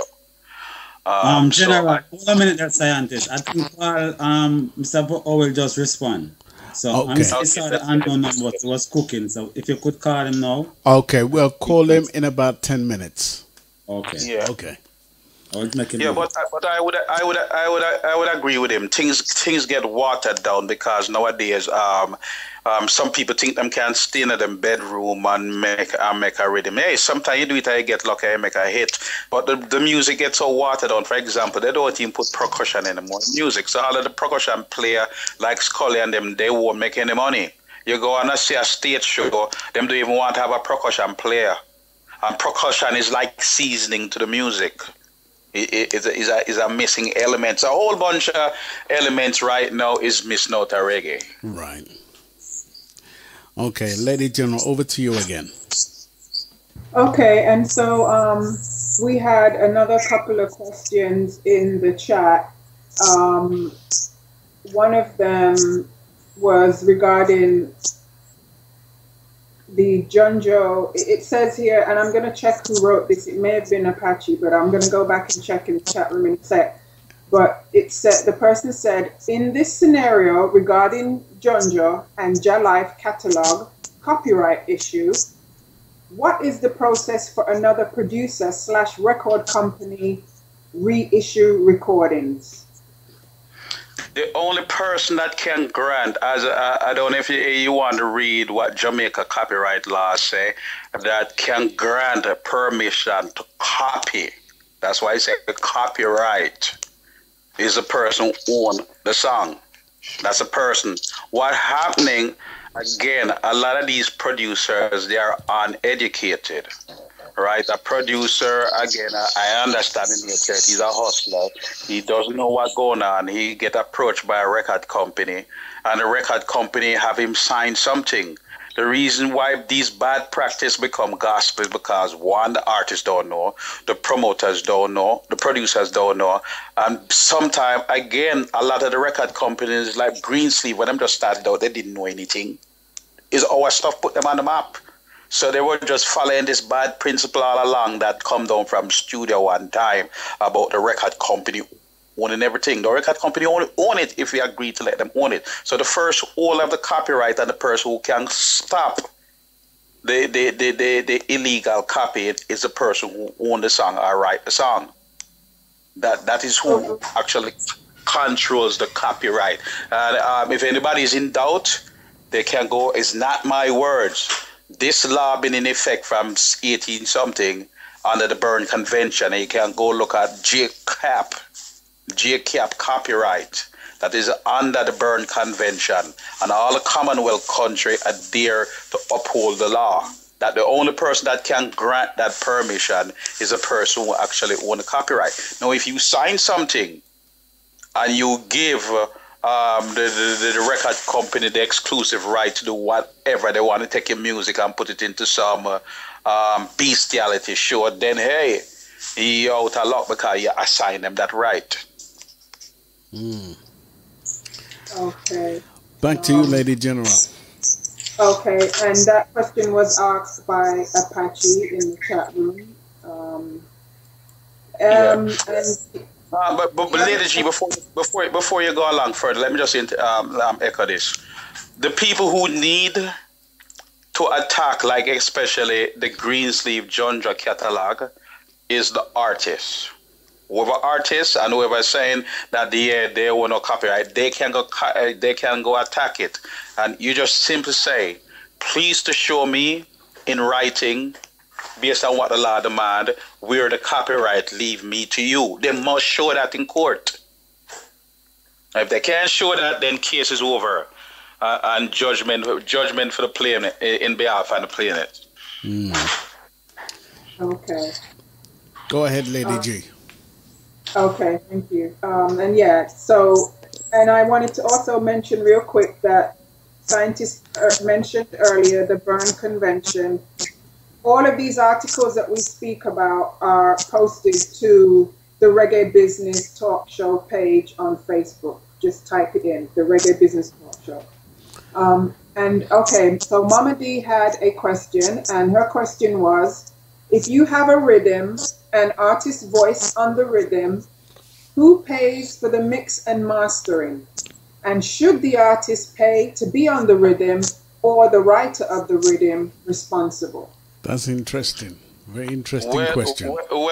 Well, technically, because of a recoupment process, the artist technically pay for it. And here's where the catch is, where the record company, and Fitz, right on if you want to echo this, right? But the record company well, Chris want to echo this. Record company claim that, well, we'll put out $100,000 and they'd have to recoup. I agree with that. But if you're recouping something that you cost out of the artist's money, how come you still own it when you take it out of the artist's money? So in essence, the artist actually pay for it. So what do you do, Chris, in terms of when you're working with artists? Because the person who is financing is getting a raw deal, right? We've said this before. We don't work on the basis of taking any royalties from any of the artists. That if there are fixed costs for the creation, not the intellectual creation, but to market it, to put it forward, those are fixed costs that are recoverable after the royalties have been paid and from the income from sale. And once they're satisfied, they're over and done with. And then the money is then given to the musicians who perform the song.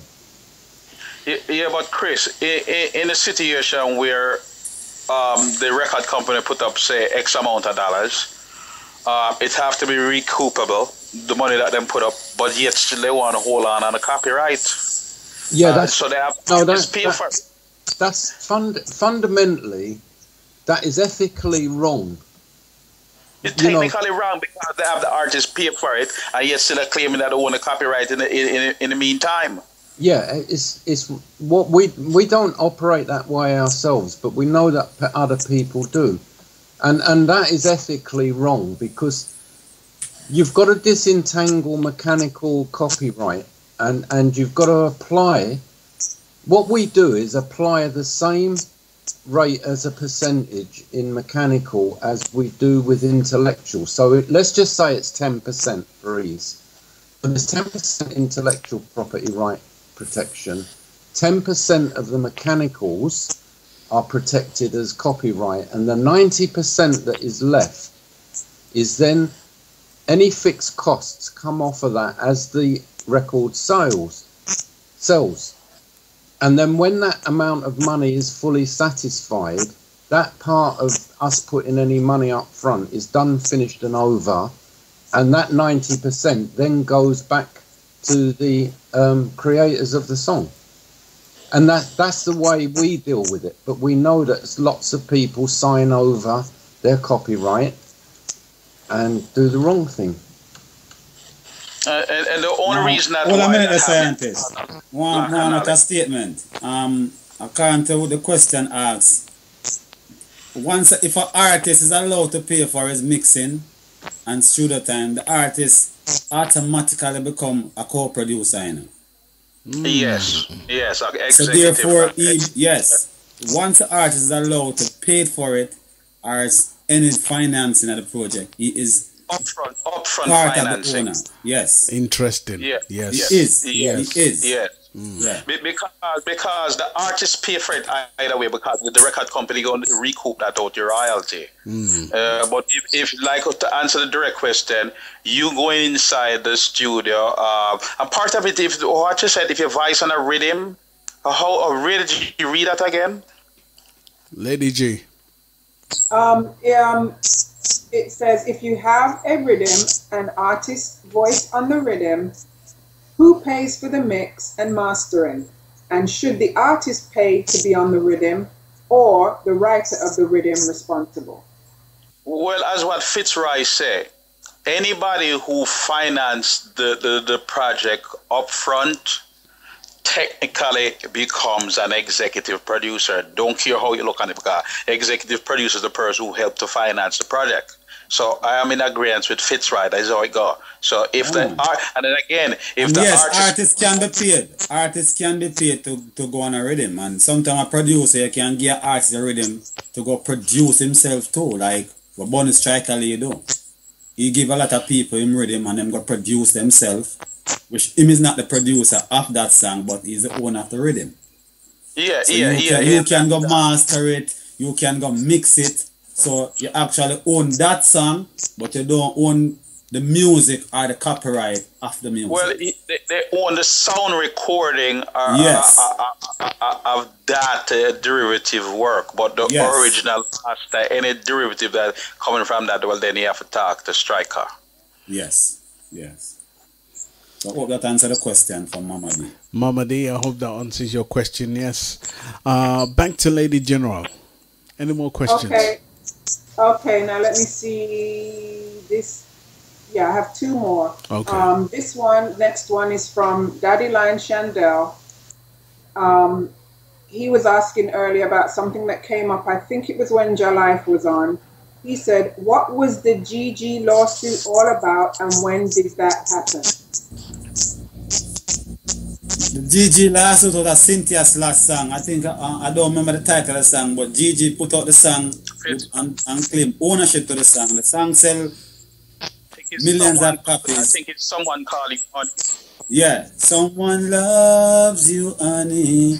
No matter what. Yeah, he put himself as the owner and the publisher realized that was a breach and then sue him and history recall all what was. Yeah. And that but Fitzroy, if we examine what caused that, is because the bad behavior over time that become practice, and because nobody knows to stand up to GG, and most of these artists don't know what the law is. I can agree. GG's thinking is like when he's running in supermarket, he buy a pound of beef and he owns it because he put up the money. Don't work like that with music business. That's not how it works. So because of this bad practice, all the Dennis Brown songs and everything that he produced, I'm pretty sure that he make Dennis Brown and them sign that he want to copyright. And one thing that I want to echo based on that, any artist that going forward that has a contract, please put something in it that for whatever reason you're not on earth anymore, then first of all, the contract died. Whatever contract he had with the artist, once he died, the contract is over. You have to settle the estate. By law, you have a certain amount of days or months before you settle the estate. Because why? You cannot have a contract with a dead person. So the artist must put some stipulation in the contract that if they decease and put a set date that by this time after decease, everything goes back to your ear. Yeah. But the technicality, 1 second, the technicality is if they've already signed the copyright to the record company, then the record company don't have to do that. And I want to strengthen that for make them know say a lot of artists must be aware of this. To know that ownership because of us.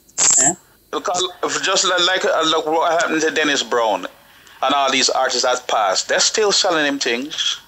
And this is where I think J-Cap need to take up the front seat on this. Okay, Dennis Brown. But you know, in a reggae music, you know, you see, again, and scientists, if a lot of reggae song did to sell like over 10,000 units or more, a lot of artists in Jamaica would be sued.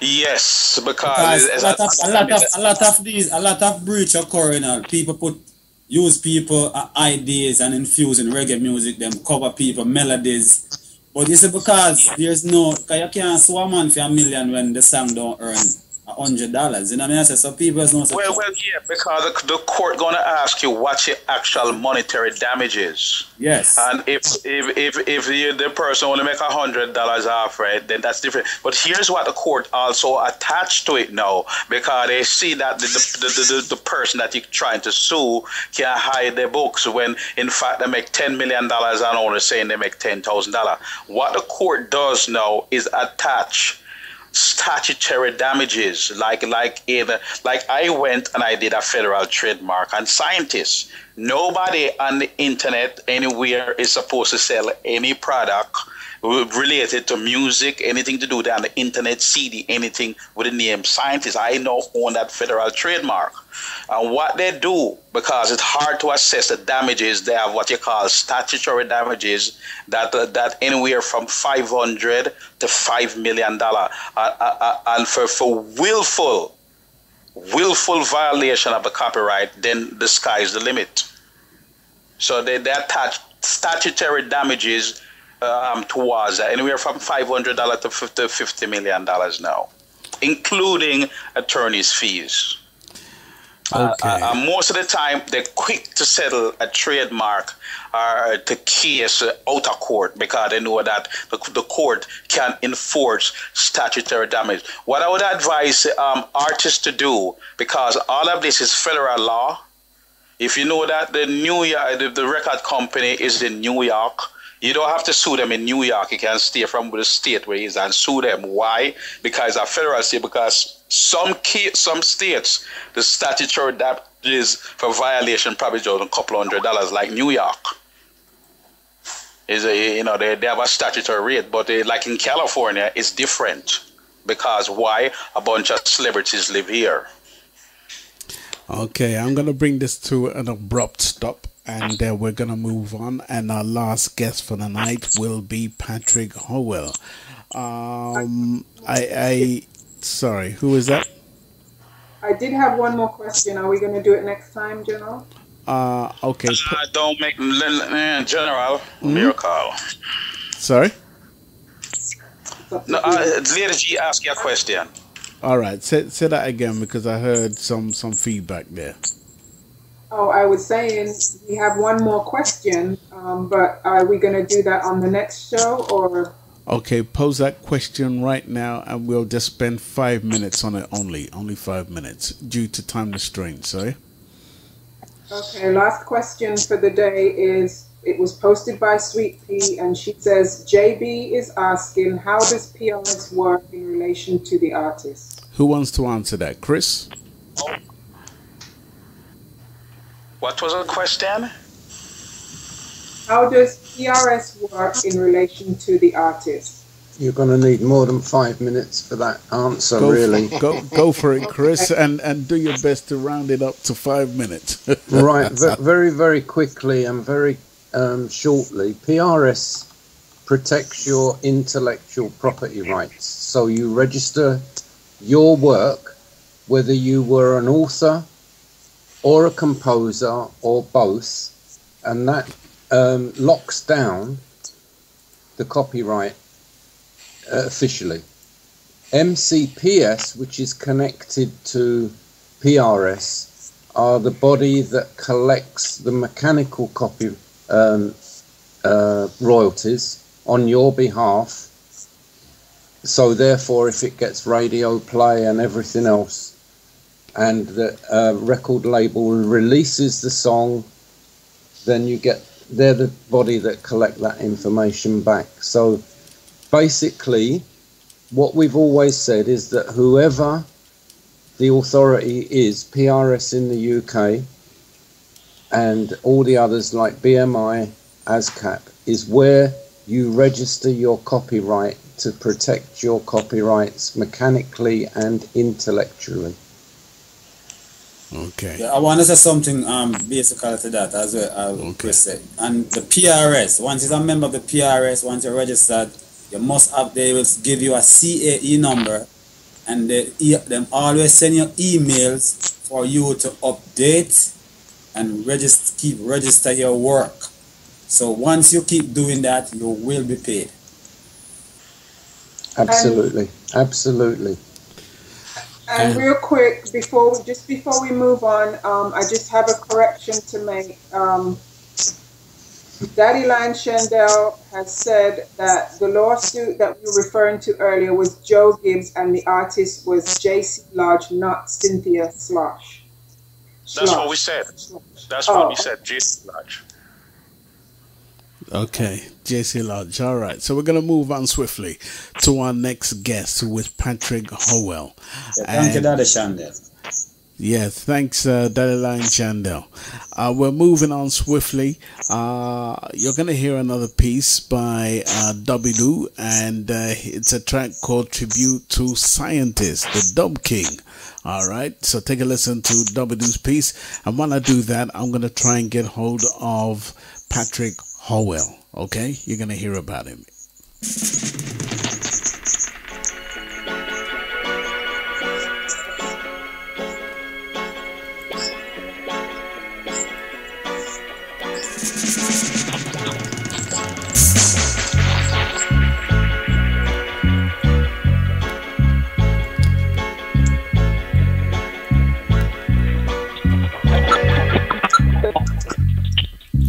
You're in tune to Stockade Promotions Radio and the Reggae Business Talk Show.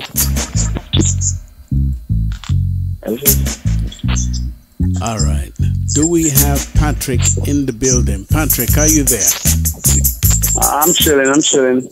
Hey, Patrick, welcome forward. Huh? Welcome forward. How are you? Yeah, as I said, I'm okay in Jamaica, sitting down under a mango tree, cool mango tree with a nice little vibe, Rub it in. Yeah. Yes, enough respect, and thanks for appearing on this show. And for anybody out there who is unaware of Patrick Howell, we're going to get him to introduce himself. So, Patrick, tell us who you are and what you've done in the music industry before we kickstart the show. Oh, well, I do a little producing, arranging, and mostly songwriting stuff, over the years. So you've written for so many artists. Name us some of the artists you've written for.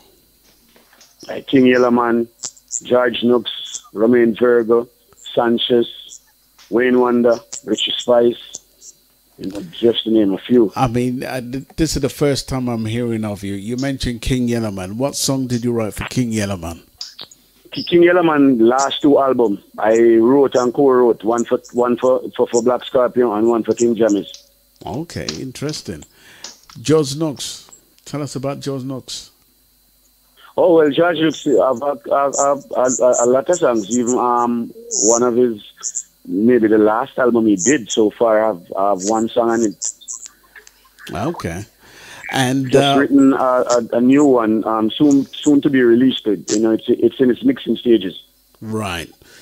So, if I can put it this way, what went wrong for you? I honestly think is miseducation in terms of the information you gather when you come on to publishing and collecting your royalties and your own stuff. Because I started writing from a tender age, and in those days, when you never have access to, the information that you needed or that it takes, right, to know what is going on. Because back in Jamaica, we never have access to computer and certain things. And with the rich folks, them, the business people, them, they have these things. So certain things, we never have the knowledge, to get all the information that we needed.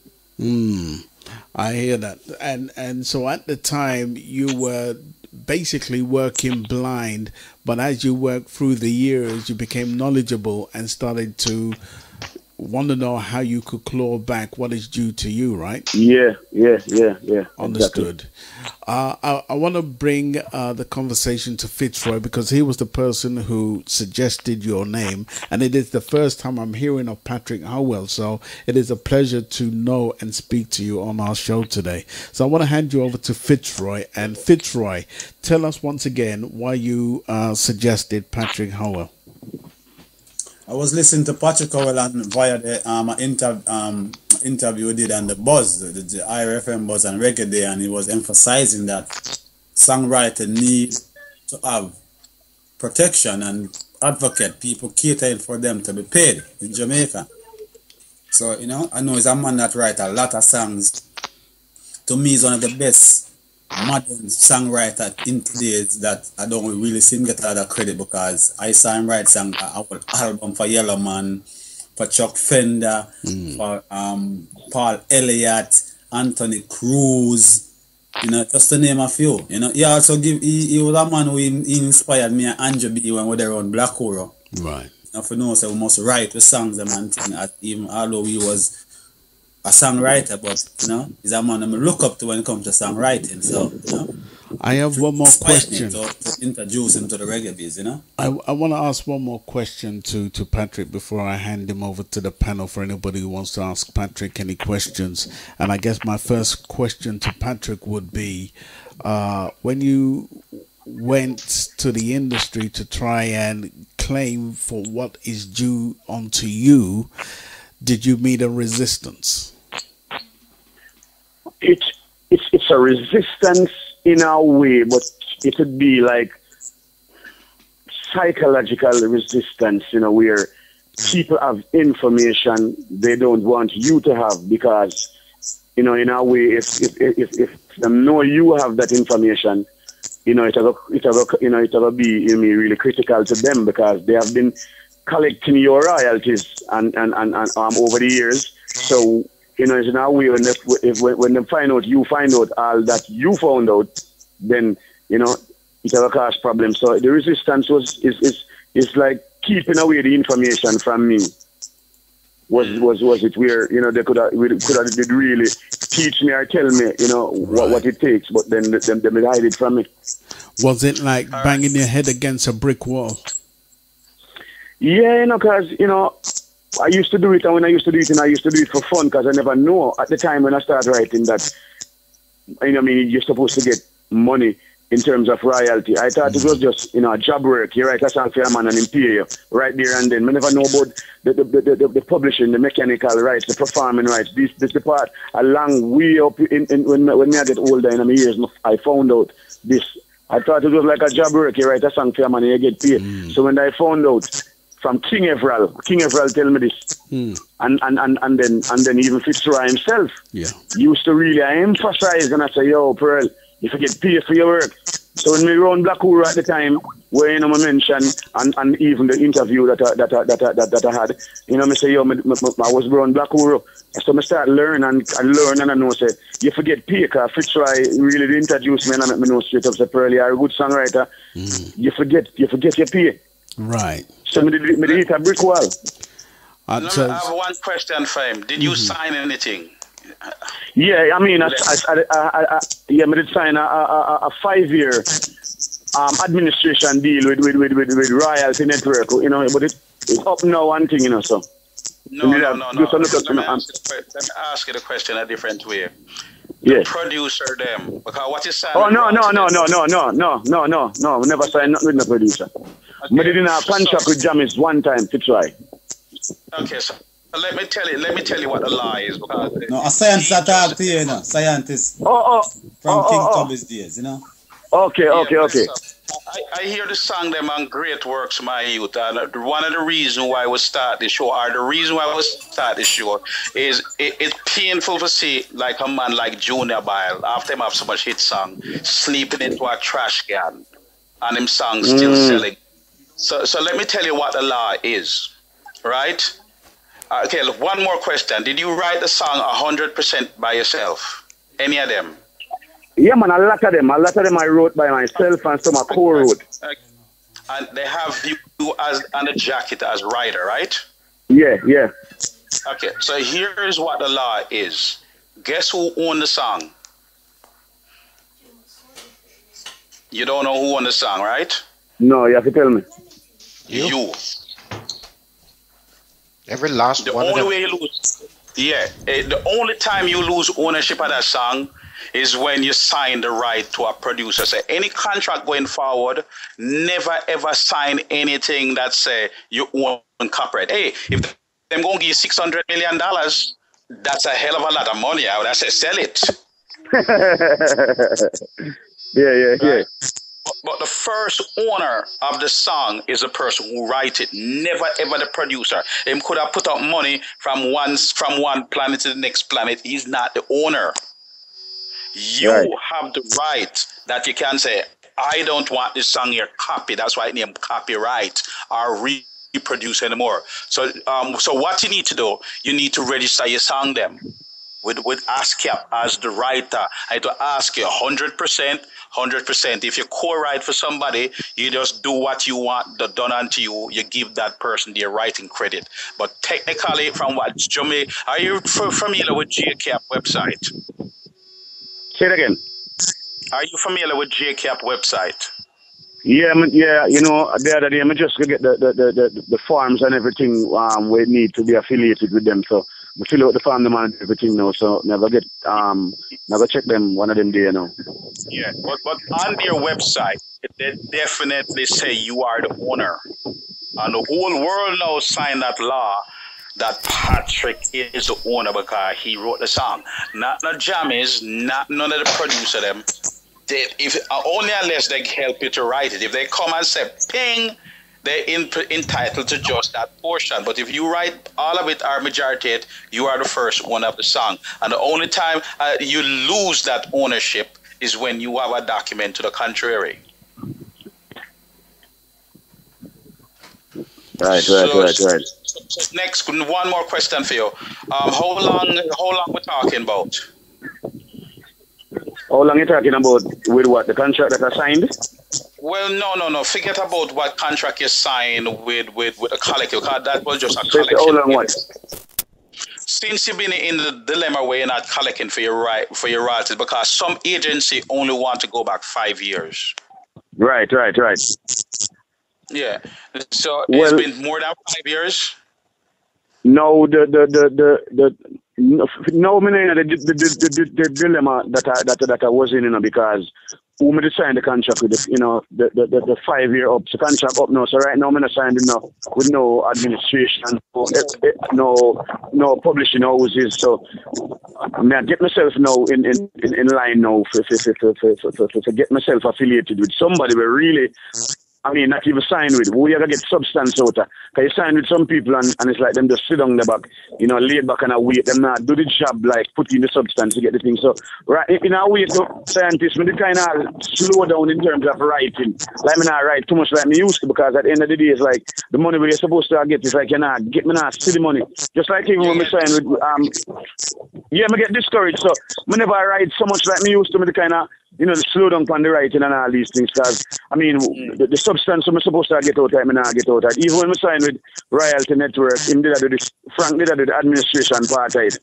But we get to understand, when it's not like, right, for a Rihanna or a Sean Paul or a Shaggy them or some people who pull the units, it's like them not put out the effort to collect your money. Well, it's two things. When they figure out you don't know what the law is, they're probably collecting your money and not telling you the amount of money that you collected.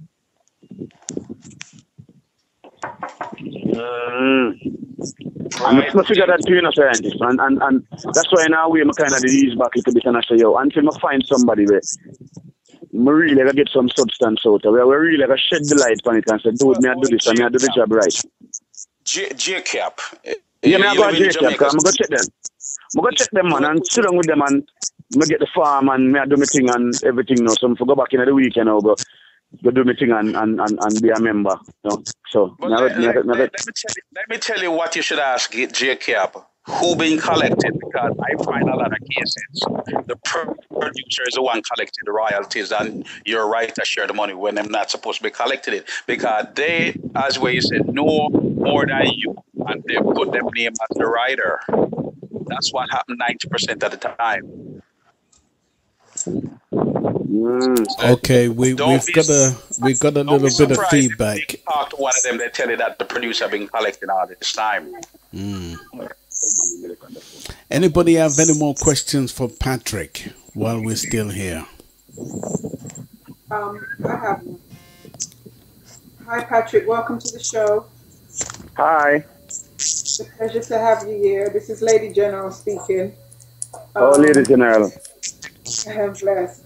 I wanted to just have you, since you've learned, a few things now about what you should have done in the beginning, I'd like you to relay that to the listening audience for any upcoming artist or anyone about to get into the business that may need to know, well, this is what I should not do in order to protect what belongs to me. Well, I would say, like how I had the bad experience, I would say to them, the music is called the music business. So you have the music and you have the business, it's separate. Know them inside out, both of them separately. Know about the music, gather the information, do your homework and know about the music, and do the same thing about the business. Because you'll be there doing the music like me for years and not doing the business, which business is separate. So know the business, know the music, and master your art. So all of these three things, do your homework before you get yourself into this thing. Yeah.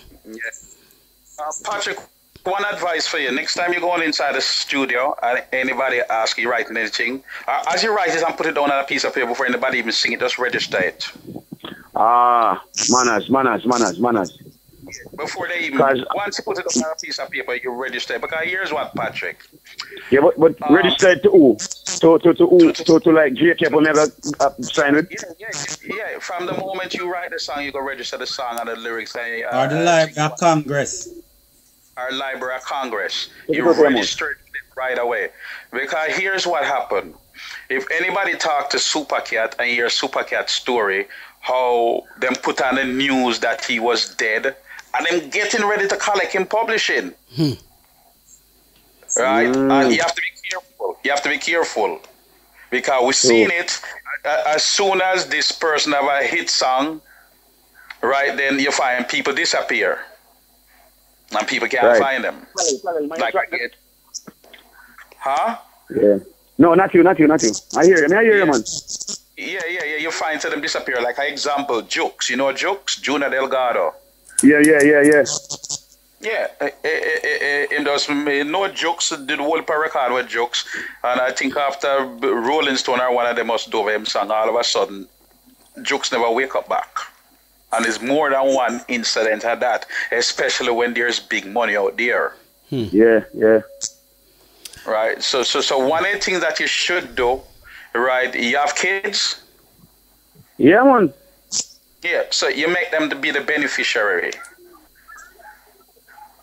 True. So even if anything happens to you, they have somebody else have power of attorney to represent you. So the money, and then what you should do, the next thing you should do is find out if you can talk to Soken and say who been collecting on this money, right? And if somebody who other than the writer put on them name as a writer, then you ask Soken to stop it because I am the writer. Okay, here's a record saying I am the writer. They can't take back that again. And what you find a lot of them been doing and adopting the same bad principle like Coxon is not putting the people in. When you ever notice when you pick up a studio one, you never see who play what? Scientist, let me explain something to you. I'm not going to call the name. If you take up the King Yellowman album, Yellow Fever. Famous album that. The album I tell you about all the musicians, all the producers, but you not see the credit for the songwriter. I'm not going to call the name of the producer who did the album for, but if you check it, you don't see the credit. Luckily, me done start. No, you can't call the name because I already tell them, say, write that album, you know, yeah, but you know me stay fit side. You know me stay fit side. But me I say, when you do everything, when you write all them songs. Yeah, it's easy to figure out who the promoter is without you calling a name. But here's why. They follow in the same studio one. You ever take up a studio one and you notice? Yes, man. I see it. There's a reason for that. The reason for that is because Cox and them learned about publishing and that whole thing from way back then. So if there's nobody name on it, him do that very bad injustice to the history of music business and preserve it. Nobody know who played on what. And if nobody name that list, then guess what? You can't, it's harder for you to dispute it. You now have to have a witness that say, yes, I remember him write it. The artists have to be willing because some of them artists here licky, that if a record company put on big money, they would lie on you like what happened to me with Jammies. I don't afraid to call him name. Him coming to court, right? And if you ever hear some lie what Jammies said, first of all, Jammies is not qualified to be my boss. I am Jammy's teacher.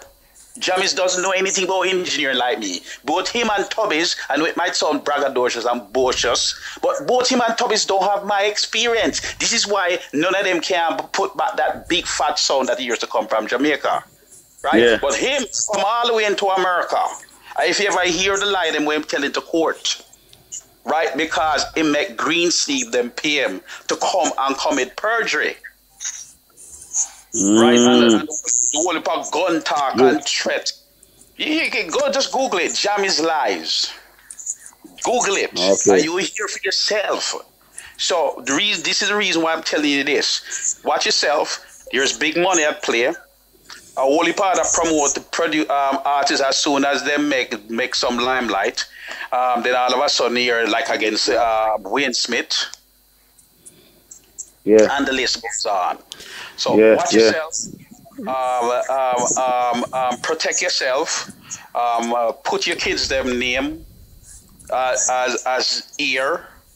Yeah, as the beneficiary, yeah. The beneficiary, as you write a song, before you give it to anybody to sing, you register it. Well, I'm actually looking at the album now, and at nowhere, at no point, at no time at all can I see the name Patrick Howell on that album. All right. Anyway. All right. I can see all the big name there, but we can't see your name. Don't be surprised if the person who didn't put your name is the person who collected your money. Right? And what we're building up here is a pattern to show that this is now deliberate. So here's what you can advise you can give. How is you on the relationship with you and the artist that sing your song? You have a good relationship with him? With the artist? Yes, man. Yellow man, I'm a brother. I'm a yellow brother. That man love me, man. Yellow Man first song I recorded. Yellow Man first song ever. What? Day one, when Yellow Man come from Poros, yes. The first song Yellow Man was I recorded. So here's what you do with Yellow Man. You get an affidavit from Yellow Man, the performer of your song, that say you write it. Cool. And let him sign it. And let him sign it. And preferably sign it in front of a notary. So him can't get paid like a justice of the peace. Yeah, because guess what? Them did them and you. Me did I get me did that when me did sign with Royalty Network and BMI. Them have it and did I collect money and so me have proof say I me the songwriter that get money. Me have the royalty statement. So me did I collect too. So that good. So that means if somebody else around the world do over your song, the only person supposed to collect on that is you.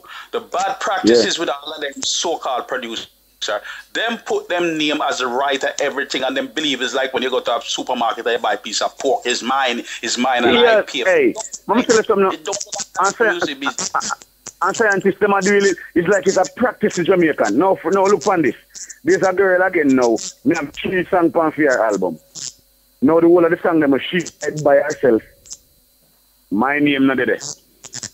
But the song them me write for she. Me and her name there. Because Hannah said the song that both of your name write is there, you're saying? Yeah.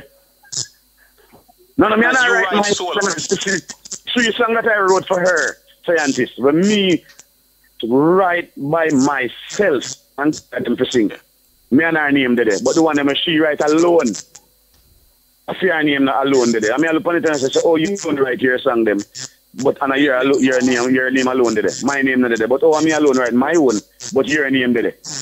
Well, what you can do, you can say, okay, this 500 go like this, or this whatever you press go like this. But the next one, make sure you put my name on it. Man, I see it. The thing that way more than that is register your song. So even if them don't put your name on it, register it. So get an affidavit. Go in front of, we call it Roddy, Justice of the Peace them use in Jamaica. Yeah. Right? So to call artists and we say, I didn't sign it. But when you have a neutral party that is witness to the signature, right? Just like when you're buying a house, the reason why they make you go to a JP is that when you sign the note of the house, you can't say notarized. Because it's notarized, yeah. You have an independent witness that doesn't know any of you. That once you sign it, the other person sign it, and then what I do with them, right? And I you don't like when them take your fingerprint. Yeah. You just put on both of your fingerprint on it. So tell if the me, notary, hold on, scientist, tell me something. What in this sort of situation, what should be done first so that he, as the writer, Patrick Howell, as the writer, gets what is due to him in terms of paperwork? The song from what Roddy been pushing for almost since. Say it again, please. Say it again. Say it again. Hold on. Say it again, please. Register your song. So I'm going to jump in here for a second. All Patrick, right. Roddy Campbell on the panel. Blessings, my brethren. Blessing. You're in Jamaica, right? Yeah. Are you a member of JCAP? Just gonna be. Me just sign up the form, them do everything, get the TRN, like, picture them, everything. So in the week, Monday, Tuesday, now I deal with it. Okay, so there is nothing you can do legally going forward until you do that. Exactly, yes. I found out.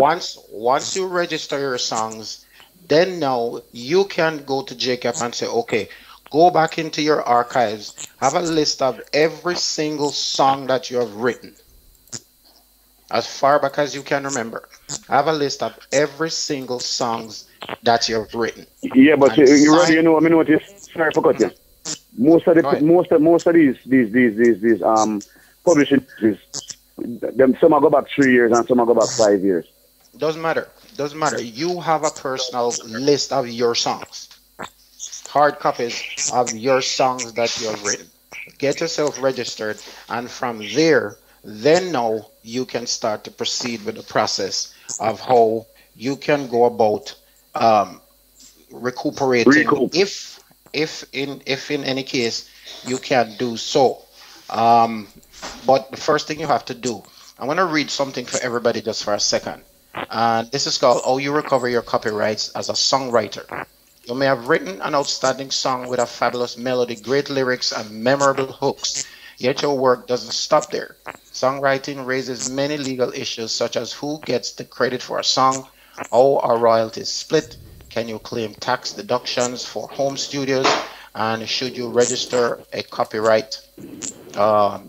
Register copyright. Here are 10 tips to help manage the legal business side of your songwriting. So when you get a chance, just Google how do you recover your copyrights as a songwriter. But where you start now, Patrick, where you are now, is you have the papers filled out, get yourself registered. Right. And then from there, you can go to JCAP as a member, and you have the legal right to ask them any question. Right. And they have the legal right to give you an answer. Because right now, everything we're talking about as far as your situation is concerned, it is all word of mouth for the most part. True. Yeah. Right? So we need to get you legally registered, legally sign up, and if there's any other artist, whether veteran or young artist, new artist coming up, and you're listening to this conversation, and you're in Jamaica, get yourself registered. You see, the best way to always do business, hold on. You need to spread the word to other artists, and you need to spread the word about the program to other artists that might have similar situation that they can call. Yeah. True. I always say that the best way to do business is to put on your business head and separate brethren from business. Yep. Well, yeah, because not all brethren, some brethren, like, and it's not really a brethren, like an individual, they must sell them grandmother for money. Especially when the money is big, and they will make them best friend, them brethren disappear, especially when the money is big. Yeah. Right.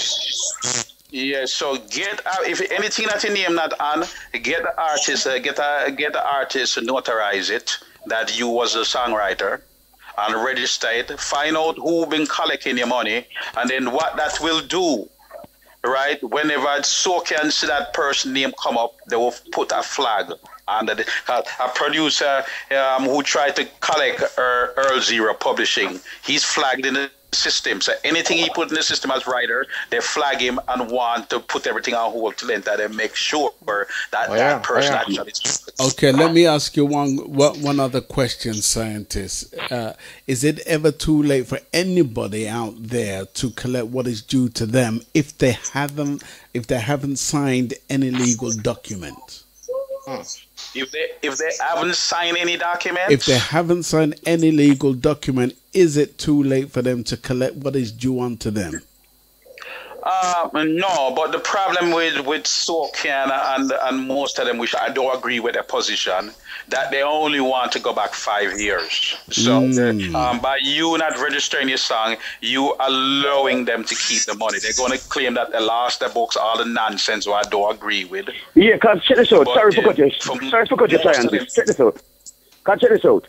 If you are a publishing house, which name you go under? No, you are the publishing and collecting of royalties and all these things to people. You have a database. Once a man name go into the database, every single thing we're in the database from when you start collecting and put the person's name into your database. It's supposed to come up 5 years just the other day. Well, this is why I don't agree with them. And this is what these comeback lawyers do. Because you can't tell the taxman you can't find the record. So why is it? And I agree with you. You put in the database, so why you only want to go back 5 years? Because the comeback lawyers do that. It should. I don't agree with it because, as you say, where is the paperwork from day one? And if the paperwork say from day one it generates 1 penny, why the man can't get him 1 penny? Exactly. Yeah, so I'm back off before 5 years. I'm in a database, which is it's a computer, so everything is there, logged in the brain. To put in that person's name, everything underneath the person, the name, I go come up. If I 10, 15, 20 years from when computer just come in, people start, everything start going in a computer data. It's computerized. Once you put in your name, it come up. So why go back 5 years? When look how long computer make, look how long people do publishing. It come like it's supposed to retract it to 7 years, and when it changed to 5 and 3. Well, 7 or 5 years. The point is, everything is in. It's supposed to be 7 years, so I'm saying I don't know if it was amended, and I don't know. And now I think it's amended, man. I think even Jacob to Jacob I go back to. Okay. No, I think he's talking with Jacob what Roy was just mentioned that they extend copyright to 90 years. But what they're claiming when you don't make a claim, if you owe $100 million, if it stops generating $100 million, they only want to say they can go back 5 years. So you allowing so what they smartly do is keep that money and say, well, the 5 year period is up and you never make any claim. I don't believe in that because, as what you say, in an age of computer, everything is there. So why them only want to go back 5 years? The only logical reason for that is the scumbag lawyers. And I know everybody perhaps and I know lawyers listening, them already tell my lawyer, oh, he's hard on lawyer. Yeah, I'm hard on some of these lawyers because them know that them clients is committing fraud. Well, let me say this. 3.3b, cannot toward the tribunal. A lawyer is not supposed to assist his client in any fraud. Matter of fact, when the lawyer find out that his client is committing fraud, he's supposed to recuse himself from the case and take part in the crime. Right. I want Christopher Hills to say something very, very important. Say it quickly, Chris, please. Yeah, hi, Patrick. I'm Chris Hills from the UK. I just wanted to mention, as you go forward, about having an agreement or contract of your own, a recording agreement, where after you've registered your work, that you record that you are the writer of the song, and the other parties that are involved in the recording of the song, and get that signed by, if it's another artist covering your work, them and the producer and everyone else, before a note is even sung or put down in the studio itself. Yes, I would with that too. So it's a double protection, because if the song, if the producer and the artist agree up front, yeah, this is not my song, and you write it, you have two pieces of paper. You have the one that's in SoCan before, or JCAT before, and then you have the one at the time of the session that they're acknowledging that you own the song and you're the writer. But again, the wording, if you go say to some Jamaican producer, I am the owner of the song, they go say, well, it's my money spending. How comes you own it? Because they're illiterate. Because right? what I'm trying to know to scientists is now, I get certain information from the item right now. I'm going to gather some data there. I'm going to gather some from in the past. What I'm start now is I have a split form, a split sheet right there, and then as the artist don't do him, him sign, me sign, producer sign. So we did this today and that date. So I walk around with them now, But that I do now, I get the split sheet that now scientist. So the way them I move forward to. Perfect. Yeah, but I go and get a tip. I catch somebody the other day who tried to tell me that they never sign the contract. Is why bank start doing this now. Right? Where you know the thing where them used to take fingerprint? Yeah. Yeah. Because they can't say it's not them. Right, just at the line where it says X sign here, you make them sign it, you make them put them fingerprint right there. Cause I jam up somebody who tried to tell them never signed a contract. So what I did, I went to the contract and left him fingerprint off of it. And like the time you put on your hand on the paper, that print out on it too. So we'll put that in front of him. them write back and say no contest. Because how you gonna contest that? You can't always claim somebody forged your signature, but you can't fake your fingerprint. Why scientists me afraid of you?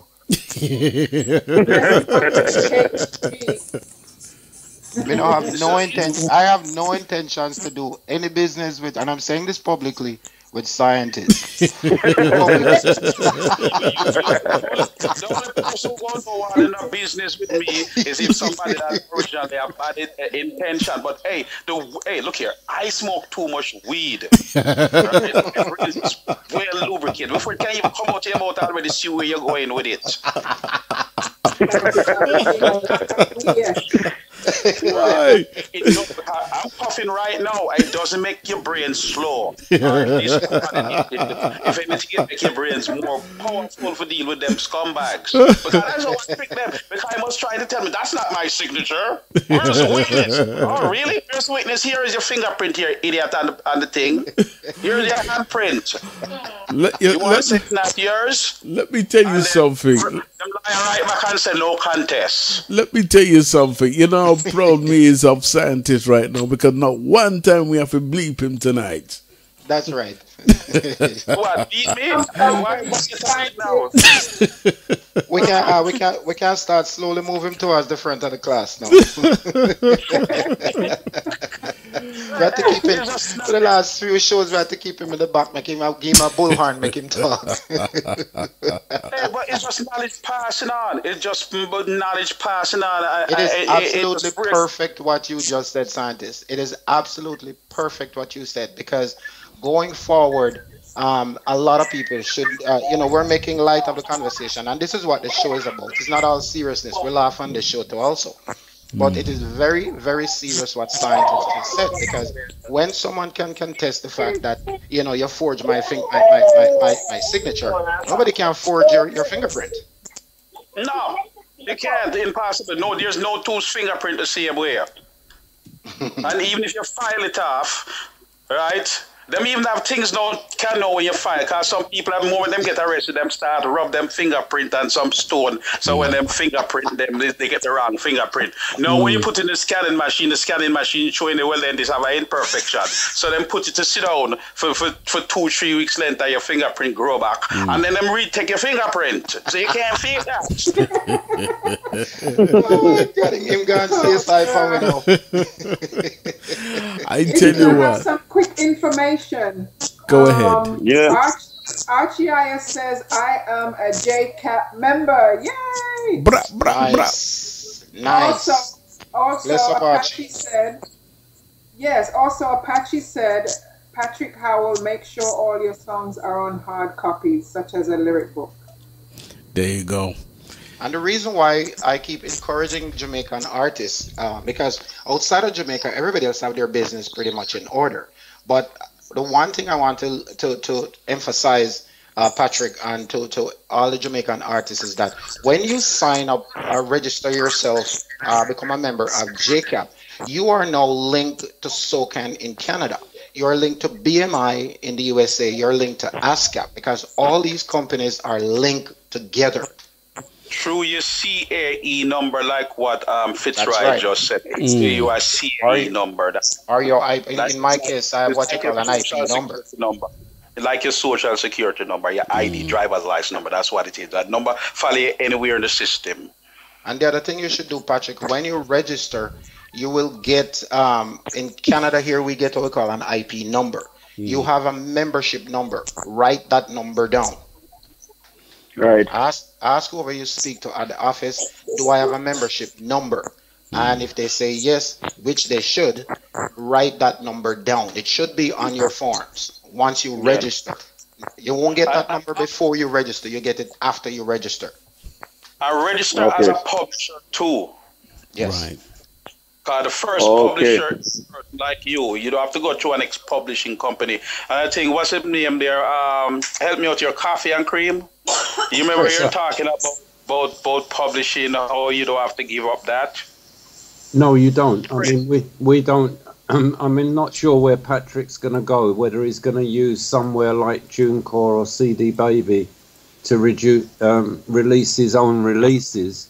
If he does, then they will be like we are, where we are publishing administrators. We're not publishers. Yeah. We take over a temporary role for the length of the song release to collect the royalties on behalf of the composers and artists. Okay. So you can be, if you hear what I'm saying, publishing administrator. That's right. That's who you work with. They're administrators. If you want to register with PRS as a or JCAP as a publisher, that's a separate thing. It's very expensive. If you want to register, if we wanted to register our record label with PRS, it would cost us £400 as a publisher. In America, I think it's $20 paid. $20. Well, there's a big difference there straight away between the UK and.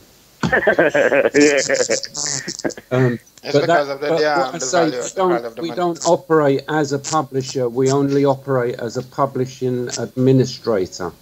So the publishing stays with the artists, and they give us license to operate on their behalf. Right. No. A publishing administrator, when you have a good one, is very powerful, because guess what? If somebody invent a toilet paper roll and when they pull it, your music starts to play.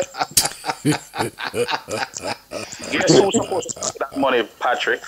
I have to go look into that. Yeah, because at the end of the day, the administrator's job is to administrate to get the whole of the money there. Yeah, but Roddy, that would be a good thing. You in your private moment, and when you pull the toilet paper up, Bob Marley start to play like a tuba. He's off. He's had too much weed, you know. He needs coffee. When I was telling them about moving theaters and all this stuff you think going on here, they would say, look here, man, you're smoking too. Look here, Patrick, I already envision it. You walk inside of a bathroom, you drop a dime, and then during your private moment, you can select like a jukebox what you want to play. It's going to come. It's going to come. Another form of streaming. I'm working on it. I'm working on it as we speak. The other thing to Patrick, because you're going to be new. You're going to be new to this old issue of the JCAP stuff. The other thing that you will find is that at any given time, if you say, for example, you're somewhere in the world and you hear one of your music playing, you can actually go to JCAP and say, here's the radio station I hear my music playing on. Look into this, because that's their right. That is there, right? They are there because none of us as artists can keep track of our music across the world. None of us, right? That's what these entities and these companies are there for. So if you hear your music, it's like right now, a lot of reggae music is being translated into Spanish and recorded in places like Spain. Very true. Right? So if you hear, like when we heard the first time I heard Sister Nancy song play in that Reebok thing, it was a conversation on the show. Right? Okay. I just recently heard one of Oris Andy song play in a telephone company commercial here in Canada. I contacted Oris Jr., his son, and said, you need to look into this. I don't know if he did. So my point is, once you register under these companies, these JCAP has now become your watchdog, so to speak. So they will see things, they will see things that you won't see globally. But on a personal level, for you, once you register, if you go somewhere, someone goes somewhere, somebody hear what a Patrick music playing, that person can say, Patrick, boy, you know, but Italy, the other day, I'm here one of your tune play. You can, which radio station, and you have all that information. You can now go to Jacob and say, here's information about one of my songs that's playing. Could you please look into it? Right. One more tip. When you write a song in English to echo what he just said, right? Nowadays, you have these software like Google Translate. Right? Yeah. So you put your song into Google Translate, so it will translate it into a different language. So when you register it, from what I'm saying, what's the most popular language? What? English? What? Spanish? French. You do Google Translate and you translate it to French. So when it not going might be 100%, you might have to go and check it, but it will have a vast variety of the song accurate. You also register it with the French version of it too. So anybody that's singing over these, they will have that happen. Because what they're doing now with radio stations is, I don't know if anybody know, is they have these robots, right, that they attach to these radio stations, and is what monitored, because each song have a unique digital footprint.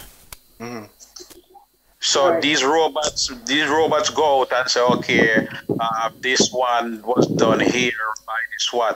And again, that only work for the so-called rock and roll and this, but with reggae and dub, it confused the hell out of the robots, because the robots, them don't understand ching, ching, ching, clang, clang, pow, pow, and all of that shit. Bleep, bleep. Yeah, they don't understand that. But it's really the robots they use going around and monitoring on the internet station. So if it's an R&B, it's going to be a unique footprint. When it's reggae, you have several different versions, and it make it harder for the robot. And even that, when you look at the waveform, it have its own uniqueness. It might confuse it a little bit, but there's no two waveform that's exactly alike, and that's all them using to differentiate the different songs on the internet. Okay, ladies and gentlemen, I'm going to bring this show to a close. I want to come to Patrick. And Patrick, I want to thank you for appearing on this show. How have you found this show today? Yeah, man, very stimulating, man. I like it, man. We get some information where we really need. You know, it's short and sweet and all these things, but not to stray from the topic. Do you know what I want the next topic to be is when you produce a compilation or how many songs you produce, we need to have the outlet where we can get them distributed anyway. If we can get a deal from somebody else, because I'm a producer also. I have a whole heap of things I do, write, produce, I have compilations I have. So we need one of them discussion, one of them there. Who we go to, who send it to? We not have to send it to VP. If we, it's not like VP alone there. So we want that topic here, bring up one of them there and one of them discussion here. Because I have a whole heap of things to give some whole heap of company, but on a VP alone there. We the other rest of companies them where you can send anything to for outlet and for distribute. You get me? Well, I'm willing to add you to Why you don't want to give them answer shortly? Any particular reason? Over the years, we hear too much things where I not like here. So I just know that, I just kind of scared of them. So I just I feel like I don't want to other people. Well, it may be lie, but it may be truth. And when we get the lie, on one side still, but I hear too much people in terms of, them do business, and I'm just kind of afraid. Well, look here. We have so much artists that don't know each other come on this show and they are talking the same exact thing. Is all of these artists just making up this thing, including Jimmy Cliff and Michael Jackson, or is this a real issue that exists? It's a real issue that exists. Exactly. Real issue. Also, Patrick, don't let what you hear about VP be your deciding factor on who you want to use. Oh no, I didn't. No, I didn't. Right. But I just want a discussion where. Right. Do some research. Right. Do your own personal research. You notice. Sorry for cut you. You notice. That's why I'm say. You notice. That's why I'm say. Want a discussion. That means if it means that I don't have to go to VP, I have options. And if I want to go to VP, I go to VP. I don't want VP to be the one place that if I go to VP, then VP is really that type of person. That's what it is. Here's what, Patrick. You can't go to VP, though, right? But have your own contract that's written in your favor. Black Pearl. And you know what? Yeah, Fitzy. I'm affiliated with VP via them digital distribution, and you can check up VPAL and get on them distribution agreement and read through it. What you don't like, you can try and get an amendment, and because it's what you agree to, VP will comply to, because they're not signing any artist, they're not signing anybody right now, you understand? So there's not a thing that VP used to do. There's not a thing that VP used to do that they cannot do now. As you hear scientists talk about the Berne conventions and all these laws. All right, scientists and Fitzroy. That's why we say we want that discussion about that information. So quick me get that information from you. But I just see when I have the time like this, do the something there. Fitzy, you need to call me to different lane. I need to talk to you here. Yeah. All right. Because what Fitzroy is saying, one person experience can be bad because they didn't set up their business the right way. Exactly. If you set up your business the right way. Scientists, you understand what I have to do? More options that in case VP is who they say they are, we don't know the problem. Well, here's how I would have put it. Right now, they're overburdened with everybody and the grandmaster. They're not going to give your thing any special attention. So if you can find somebody who don't have... right. See that? That's what I'm talking about. Yeah, and that's true too. And as we see, if you notice, everybody will have VP. I forgot back to them. The Berry Salmon, the Lady Sa, the Buju Banton, the Beanie Man, the name it. The Jack Cure just put a Jack Cure album because VP control 45% of digital download. They own that. So no care, sometimes you can utilize them and create a name for yourself to move on, but they control an engine that if you can exploit that, you can have a good mileage for your own self. Guess what, Fitzroy? That same engine that I have it, and I can just stay at my computer and do the same exact thing. The same thing. But here's why I don't do it. Just want to single and see if you can sell 100,000 units from it then. Because that's what I need. Do what? I say I want to give you a single and see how much units you can sell for me, because I know I don't see no one outsell VP in terms of units. Well, here's what. They have a vested interest to sell, because more they sell is the more. And you don't just put your stuff, as what Fitzroy is saying, in something just automatically, somebody going to just magically find you, because you have to do marketing and promotion. But for me, right, because I'm already been established, that's the next thing, I can just stay at my computer, create whatever release. It go to all of the services then, because when you look on my account number, I was like the 500 person that they signed up.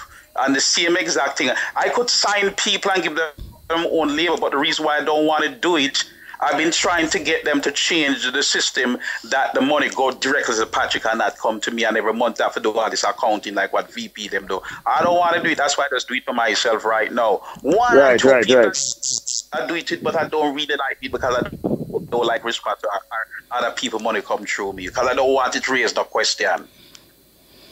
Okay. Yeah, right. Okay, I tell you what, I must bring this show to a close. I want to end the show by saying big up to Tony D. Clutcher. He wants to also big up Black Pearl. He said, big up Black Pearl for me, please.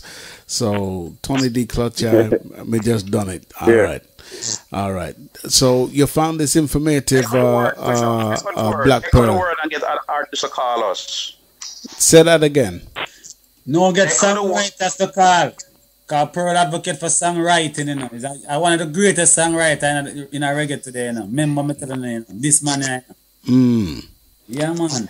Well, I think your songs are that right, and it's good songs. So, Earl, any other artists or people, you know, having the problem, tell them to call us so we can give them some advice. And again, don't try and hold us and say we do anything. You need to go ask, when we give you the advice, go talk to your own lawyer.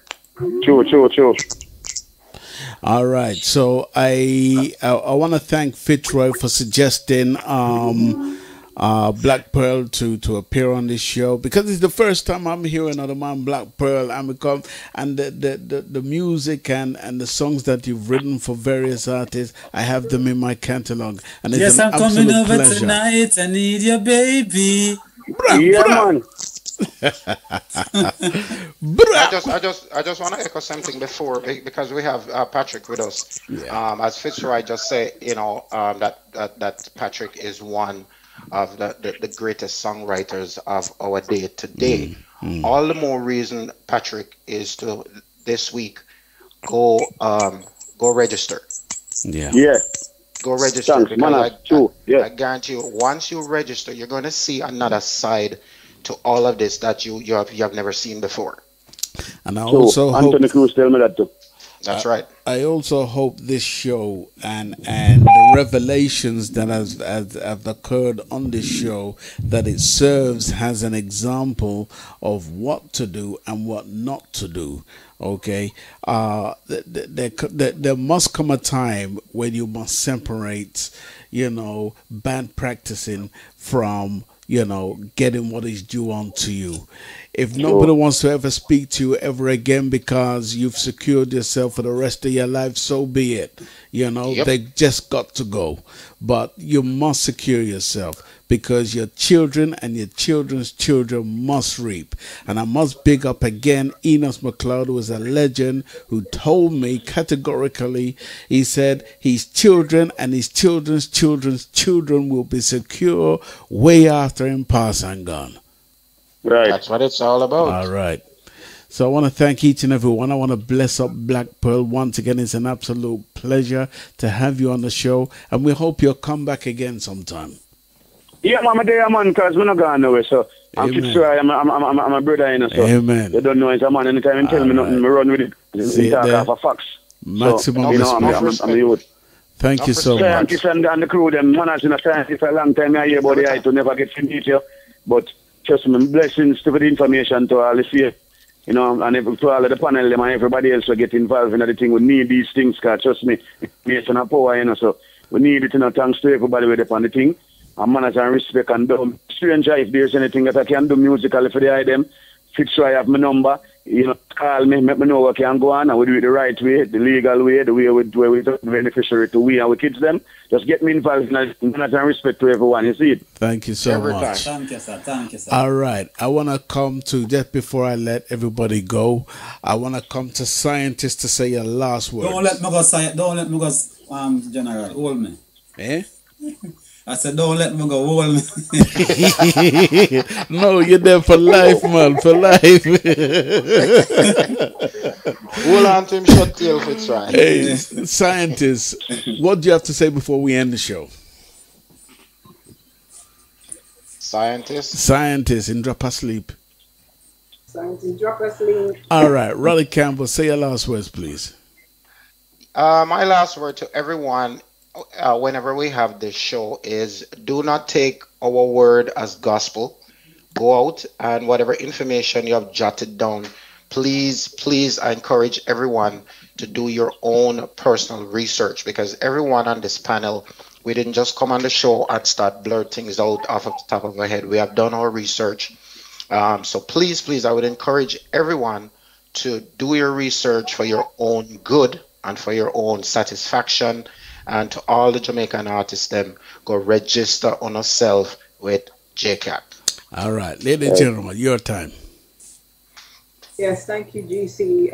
I just want to say thanks to everyone that tuned in, and thanks for all of the support and all of the questions and the information that was given in the chat room. I would encourage everyone to check out our Facebook page, the Reggae Business Talk Show. We dropped some information in there if you missed anything from this show or any of the past shows, and all of the past show recordings are there, so check it out. And also, well, Scientist is gone, but Apache said he wants a Scientist to link him. And that's it. Thank you, one and all, and have a great week. Thank you so much. Fitzroy. Yeah, first I must say thank you, General, and the Reggae Biz again for this wonderful conversation. And I can say, even when you do your research and everything and consult a lawyer, the Reggae Biz show is the epitome that is shaking up the industry right now. Shaking it up. To let everybody be on track of what is right and what is legal. And I'm thankful to be a part of it. Thank you so much, Fitzroy. It's So great true. to have you as part of this show. I want to come to Chris, please. Chris.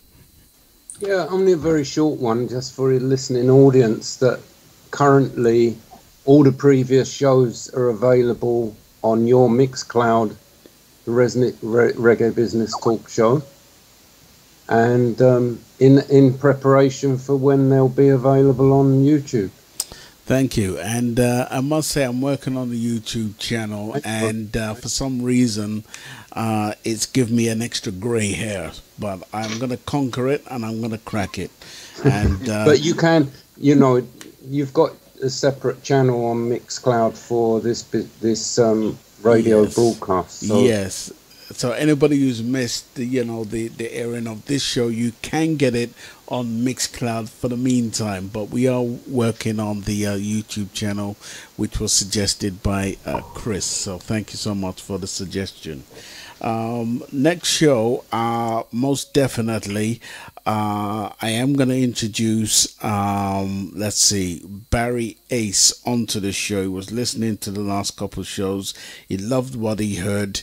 He's feeling enthusiastic. He now wants to get what is due onto him, whatever the cost.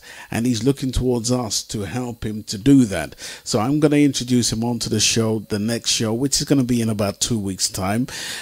Lady General, please give them the information of the Reggae Biz Talk Show page, because that's very, very important, please. Which particular information are you referring to? The Reggae Biz Talk Show, the main page. Oh, for reaching it? Yes. Yeah, you just type in on Facebook, the Reggae Business Talk Show. And if you're not sure, just link any one of us on Facebook. All of us here have Facebook pages. Roddy Campbell, General Culture, myself, Fitzroy. All of us have Facebook pages, so you can search that. But it is the Reggae Business Talk Show. Okay, Patrick, you have the last word. Over to you, and then we're gone. Last word is yours. Say your last words, and then we're gone. Oh, as I said before, I mean, it was very inspiring and informative. So, I thank all who really are the creator for this thing, because we really need some information and shed some light on some things to me. Big up yourself. So, at the end of the day, I just thank everybody for that something. So, it's trust me, I like where I go on. I'm glad something like this creator, I can get information. And I go, tell some youth, say, when you want the information, soon you can get some information. And even though it don't carve in a stone, as you say, at least we still get us some information when we really need to work with and things, So all of the panel, everybody will on it. Respect and manners, as I say, thank you very much for this. And when you're ready again, call me, I'm ready. I like it. You're welcome. And maybe we'll add you to our next Can I just pop in, Patrick? I'm going to link with you on Facebook, if you don't mind. No, man. Yeah, man. I've got a really good artist in Jamaica that's dormant at the moment because we can't find the right people to work with him. Okay, so just as you say, Fitzroy, Lady General, me and Fitzroy link. Just once you send me the request, accept it, and then we talk from there. Patrick Howell. Yeah. And we talk from there, because I mean, music is what I do. I live by it, and I am in creating artists, new one, young one, old one, anything that to do with music. And you know, I'm a great songwriter. You know what I say? So you know, we know for producing, not only writing. Can you spell your last name for me, Patrick, please? Howell, Howell. Okay, cool. I'm gonna link you on Facebook. Yeah, man. And the thing is, this morning, everybody know the panel now. I just don't write songs, and I'm a producer, and one of the best, you know, Fitzroy telling you know, that's asking. You know. So when you know, remember, you know, at the end of the day, you know, Black Guru is a group where you deal with Anki Panky. People not to run into them. These are people who work with them, love me. Fitzy tell them and them say they want nice youth. So we know the right song, I produce, very good producer, arranger too. So at the end of the day, when anybody want the production to get up and running, just call Patrick Howell, aka Black Pearl. Manners and respect again. Manners, and please accept my Facebook request, please. Yeah, don't say please, man. Don't say please. You know, say that's what it's there for. You know, with people like that, them. You know, it's not spare friends and family. It's there for. It's there for business purposes too. What people can. You know?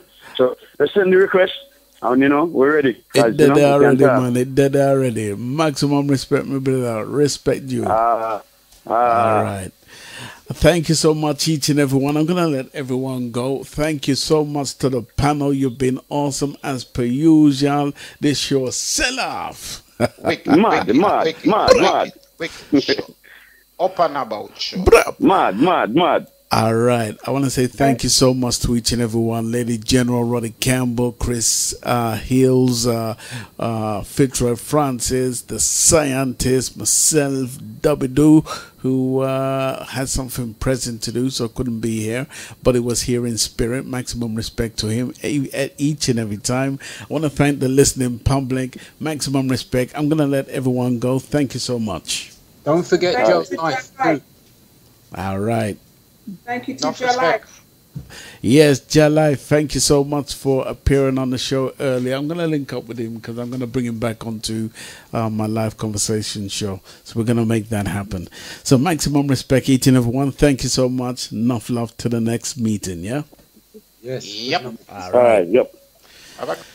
Thank you so much to the panel. I'm General Culture. I'm going to play my signing off tune. The scientists rid the world of the internet. By the scientists. Killers. Genius scientist Russ. Gonna bless up Tony D. Clutcheye. Busy sampling his newest inventions.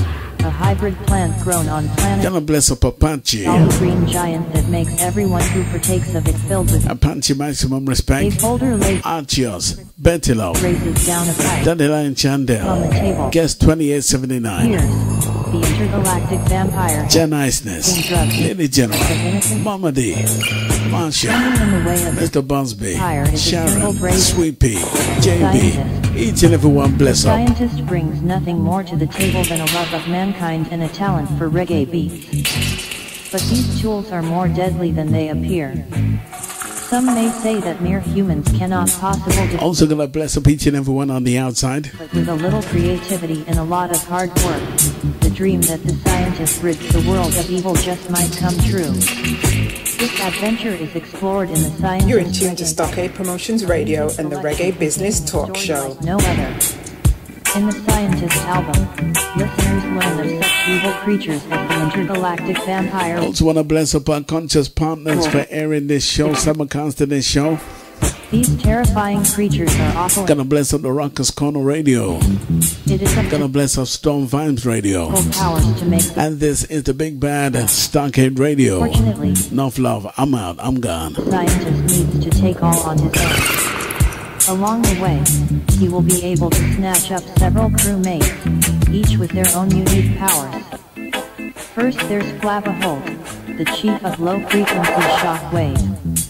His hard-hitting bass guitar serves as an effective weapon against evil. Gonna bless up Patrick Howell, one of the greatest songwriters. Their stores of knowledge out there right now in the reggae music business. They are often he was here. Whaler, the expert on psychological warfare. The scientist also frequently teams up with Style Scott, a top-notch intergalactic vampire killer. Josie Whale serves as the radar jammer, taking his DJ skills to the next level. Super Cat, also known as Wild Apache, consistently displays great talent when working with cruise missiles. His buddy R.A.S. Michael is also happy to lend a hand as the Chief Justice. The scientists' team is rounded out by Earl Chena Smith and the Meditations, a group of musicians who work hard to keep the musical military protected, meanwhile reaching out as diplomats. With such a talented and versatile team, there's no limit on what the scientist will accomplish. Ladies and gentlemen, we are the Conscious Partners Network. We are Rockers Corner Radio, Stockade Promotions Radio, Kingdom Nubia Radio, Strong Vibes Radio, Into On Air Radio, Culture Vibes Radio, Roots Dynamic Radio, Afro Carib Radio, Reggae Wave Radio, Reggae Storm Radio. We are raising the awareness of artists across the globe.